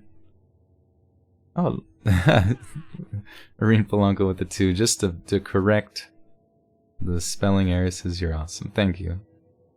22 buckaroos. Stay till the next hour. What time is it now? So I guess it's already... Stay for 20 more minutes? I like start to black out. Oh god. What should I talk about? Ask me a question that I can talk about for 20 minutes. Ask me something real deep. Can you say Daniela? Daniela Hernandez? Cheesy, I don't know. Do an accent. Can you say cha-cha real smooth? Do-da-do-do-do-da-do-do. Charlie Brown. Sabas, it's your birthday in 4 days? That's tight, bruh. Do a Morgan Freeman. Morgan Freeman was here. Or is this Morgan Freeman's? Or no. I'm not sure if that's Morgan Freeman's voice. This is Morgan Freeman here. Or is that, what's his name? Sean Connery. Sean Connery. Morgan Freeman. Morgan. Are you going to Marriage of Hitman Story from No Sleep? I don't think so. Do I have any paranormal experience of my own? The only thing I've experienced in the past is just sleep paralysis, so... Baby shark do do do do do do do. Let's read. For that dentist story with Dr. Daniels, I think I found a picture of the guy. Uh-oh. That's scary. He's been doxxed. Greg, you were born during a leap year, so you are 4 times younger than all of us. L. Claire said you just joined my Discord on Monday and you're literally loving it so much it's actually great. That's good to hear.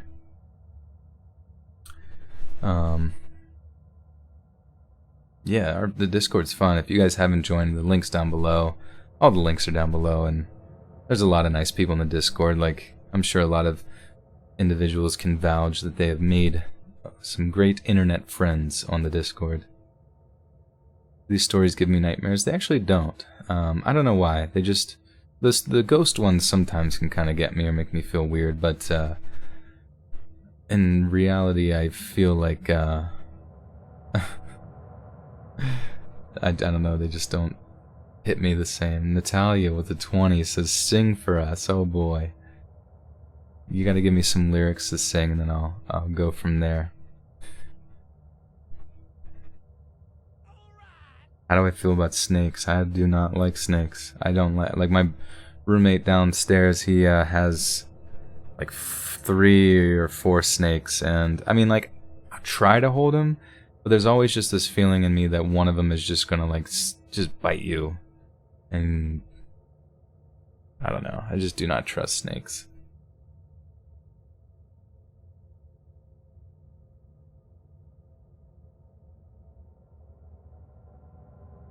I will survive. And on the mission, I'm a little home and nip and die. Sing Deep Throat by Cupcake. I don't know if I thought you were gonna tell me to like do throat singing. What happened to Phantom Librarian? I don't know. I think he was like a a lot of people, I feel like on YouTube creators might have like various, or anybody in the world has like health issues, and I think that may have played into it a little bit, but I'm, don't take my word for it because I never really knew him that well. But his channel was doing well whenever, it's been years since it's been a long time since I've heard that name. I'm gonna take my horse to a hotel row, ride with it bone anymore. Sing Pussy Crook by Mystical. Danger! Watch yourself. Random Crazy Girl, thank you. June Gang, gang. June Gang in the house. Does my family watch my channel? I don't think so. I remember I used to like post it on Facebook, like I ran the Facebook social media aspect, and so I think it used to be more present on there, and that's where my mom kind of spends a lot of her time. All the boomers. Just kidding. And like so she would like listen to it or share it, but I don't really think my family's like into that content, especially like long form narration. It's I don't think it's their cup of tea. Pam Anderson says, my wife wants me to have your voice. Shake my head. I can send it. I'll throw it into a bag, speak it into a bag, and then you open the bag and you breathe it in, and you'll have that voice for 30 seconds. What will you say to her with it? What are my favorite hobbies? So, for the past, I want to say since 2014, so going on like 5 years now, I've been doing CrossFit. It's been good. I'm kind of reached like a plateau with it, where I just don't really feel like I'm getting any better. I probably go like 4 or 5 times a week, but definitely more towards like, the 4 days. I don't know if 5 consistently or even 6 consistently would make a big difference, but it's kind of a weird thing because like the way that the workouts are set up is that we essentially do a heavy lifting aspect, like an Olympic lift. So say something like front squat or whatever. So we'll do front squat or something like clean and jerk or whatever, and then say we'll do like 4 sets of 5 at 80% or something of that nature, just hypothetically, and depending on our cycle that we're on. And then after that we'll do what's called the WOD, or the workout of the day, and that is basically circuit training or high intensity interval training, where we just say you do like 4 rounds of thrusters, jog 400 meters, yada yada yada, wall balls, all sorts of just random shit, and then do 4 rounds of that, or like do this particular workout circuit for as many rounds in 20 minutes or something. And so I've been doing that for a while, but I don't know, sometimes I kind of feel like the excessive cardio that we do in it, because it definitely is a mixture of both cardio and strength, but I kind of feel like we don't focus enough. Like you get better at those workouts by being stronger, and I realize this. Oops, shit. I think I just pulled on that cord there. Whoopsies. And I realize this because I'm stronger in the squat department, so whenever I do like particular movements that are on a certain weight, it's a lot easier to get through those, and it doesn't affect your cardio as much. And but there's so many particular movements that like I'm bad at, and I've been bad at for so long, and you would assume that your body would eventually just get good at that, but I feel like as if though you just need, obviously besides just practicing that specific movement, you have to get stronger too. And I don't really feel like the class styles necessarily are conducive to like building strength per se. I mean, you can just do one type of workout per week and you might see strength build or whatever. Let's read confirmed Slav.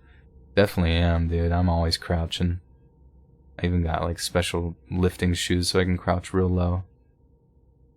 But I don't know, I kind of want to like get into just do straight bodybuilding, because I feel like at least in that scenario it would be I can just eat a bunch of food and get swole AF. Nah, I mean, am I gay? I am not gay. So, someone pay him $5 to not talk about CrossFit. That's hilarious. No, yeah, that's so.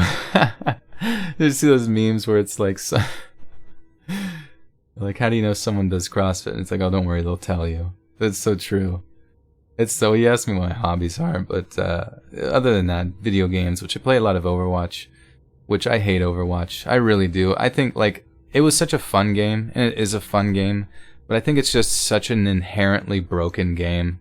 Like, it's just inherently designed to be terrible, and, like, the meta is always changing in particular. I mean, it depends on the map and the situation and stuff like that, but it's kind of like a card game, you know, but in first-person shooter mode, and to me that's kind of frustrating sometimes how there's like a lot of like hard counters to things, because it doesn't really add to like nuance, like people finding different ways to do things, you know.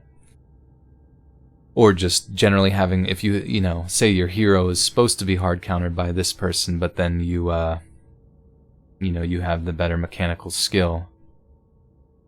CrossFit is a cult. I would disagree. I mean, CrossFit's it's just a fucking workout. You just go work out. It's not like we're getting, you know, naked and covering ourselves in pizza or anything like that.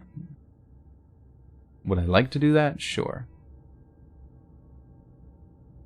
Do I play Apex? No, I played Apex when it first came out, but as soon as I played it, I was like, this is gonna get old. Like, I don't really care. I'm not very good at it. Like, I've just been kind of at a loss for games lately. I actually just downloaded Battlefield 5. I kind of wanted to give that a try, because I used to love Battlefield Bad Company 2. That was like my shit way back in the day on Xbox 360. Played that way too much. Eric Lane! He's showing up late, but he's here with the $5, and he says Eric is an anomaly. He feels different even among the horror community. He's too scary for us, scary folk. Veganism is a cult. It might be. My people that I meet that are vegan, they're just so appalled by animal products. It's like, and they have to tell you about it. So I've always joked about it being like borderline religious in its practice.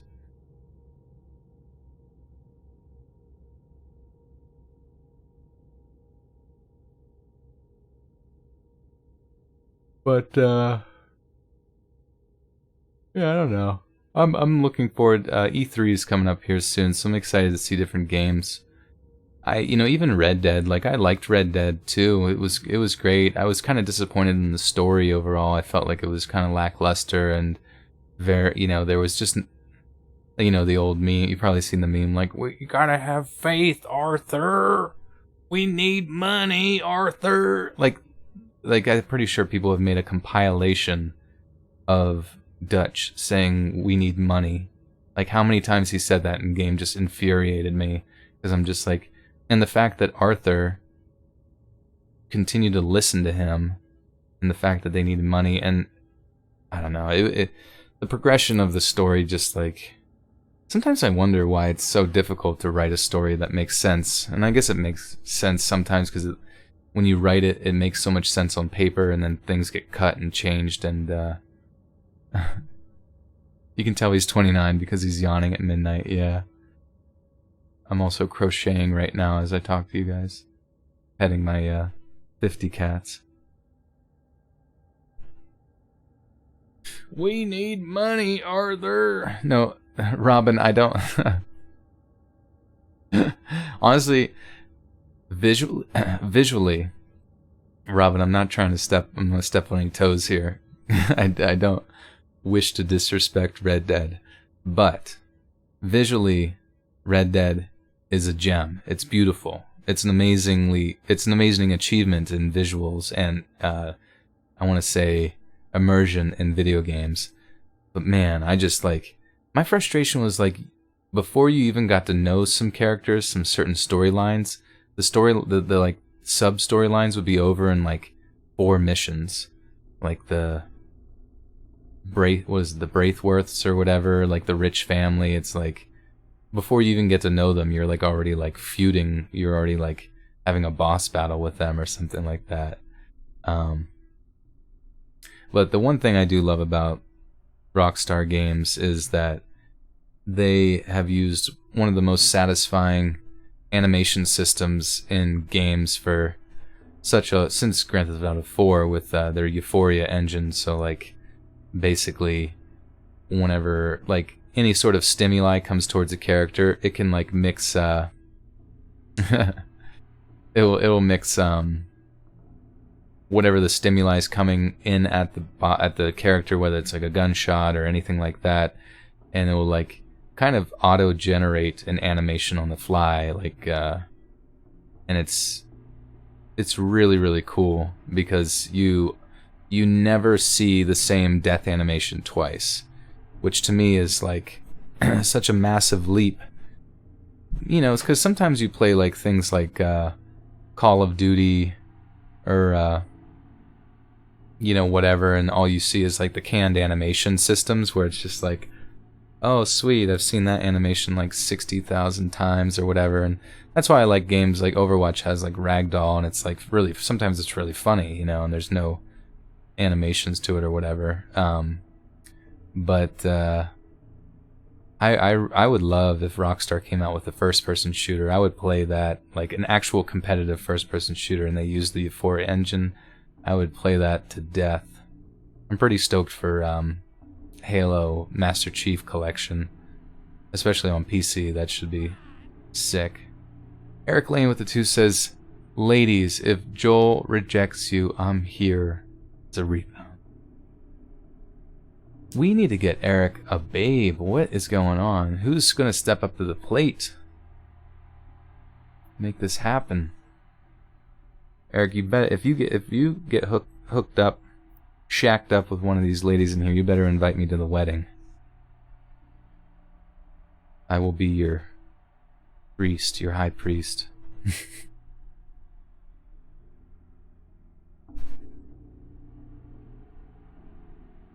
What kind of music do I listen to? I like everything. I really like things in the electronic genre. I like IDM, like people say EDM. Like, I'm not all about like high energy EDM stuff all the time, but like, you know, like I love that chill hop stuff that was playing earlier. I love hip hop. I love rap. But I love like really strange sort of like down tempo electronic stuff. This one artist I was listening to earlier, they're called, you might be able to look it up, it's called Noble Oak, and the song is called 20 Past 4. Stuff like that, where, you know, maybe you've heard of Kettle or Secede. Tycho is a more popular one. I really like Tycho. But just basically like music, it doesn't have to have lyrics. Like, I don't think music has to have lyrics, but just like cool instrumental down-tempo beats and things of that nature always really interest me. There's this one channel I was showing people in the Discord called Ryan Celsius, and he, I don't know if he hosts beats or makes the beats himself, but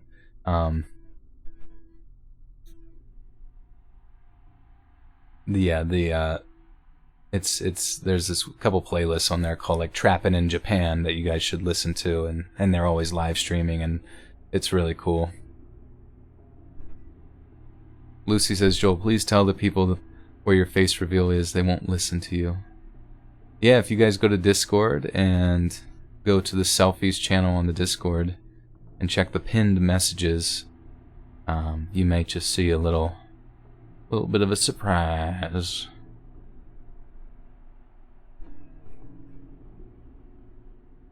Well, guys, I think I've ran out of my day's quota of words.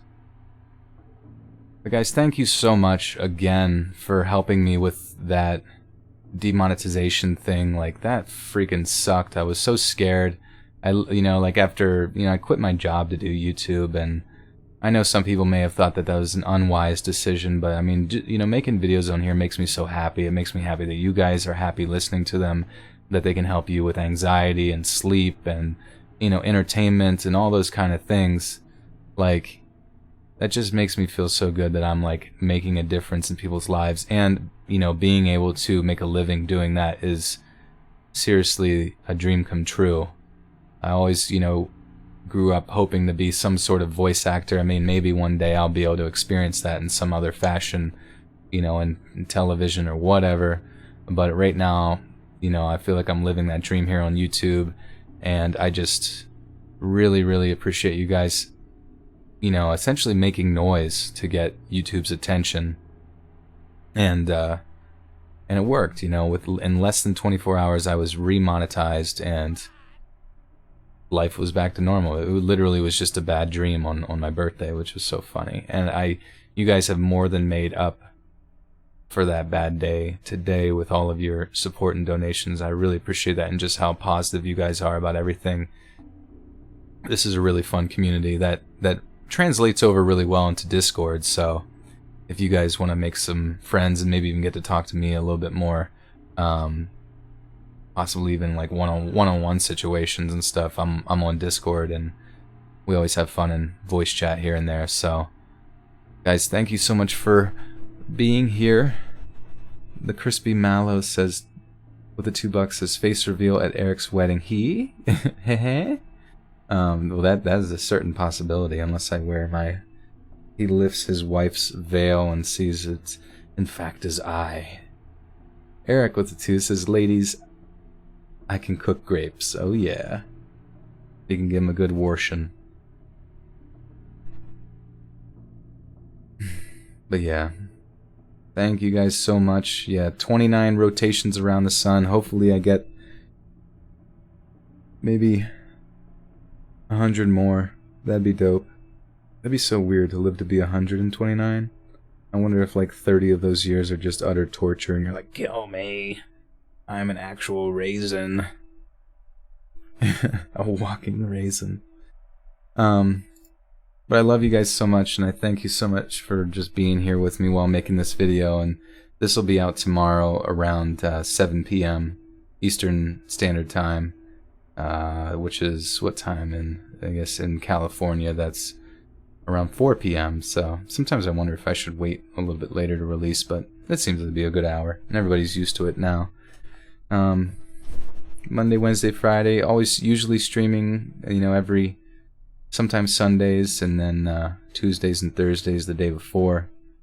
Getting that popping off with that. So thank you guys so much, so much for the donations and the support and the love, and just being really cool to talk to. I always have fun doing this, so enjoy any new videos. If you haven't seen Corpse Husband's new video, he released one. He's back on the market, baby, so go support him. And if you see any other narrators that are struggling with like demonetization, be sure to support them with retweets and, shout and scree and ree. We need screers and reers to, get YouTube's attention. So that seems to be the only way they ever look.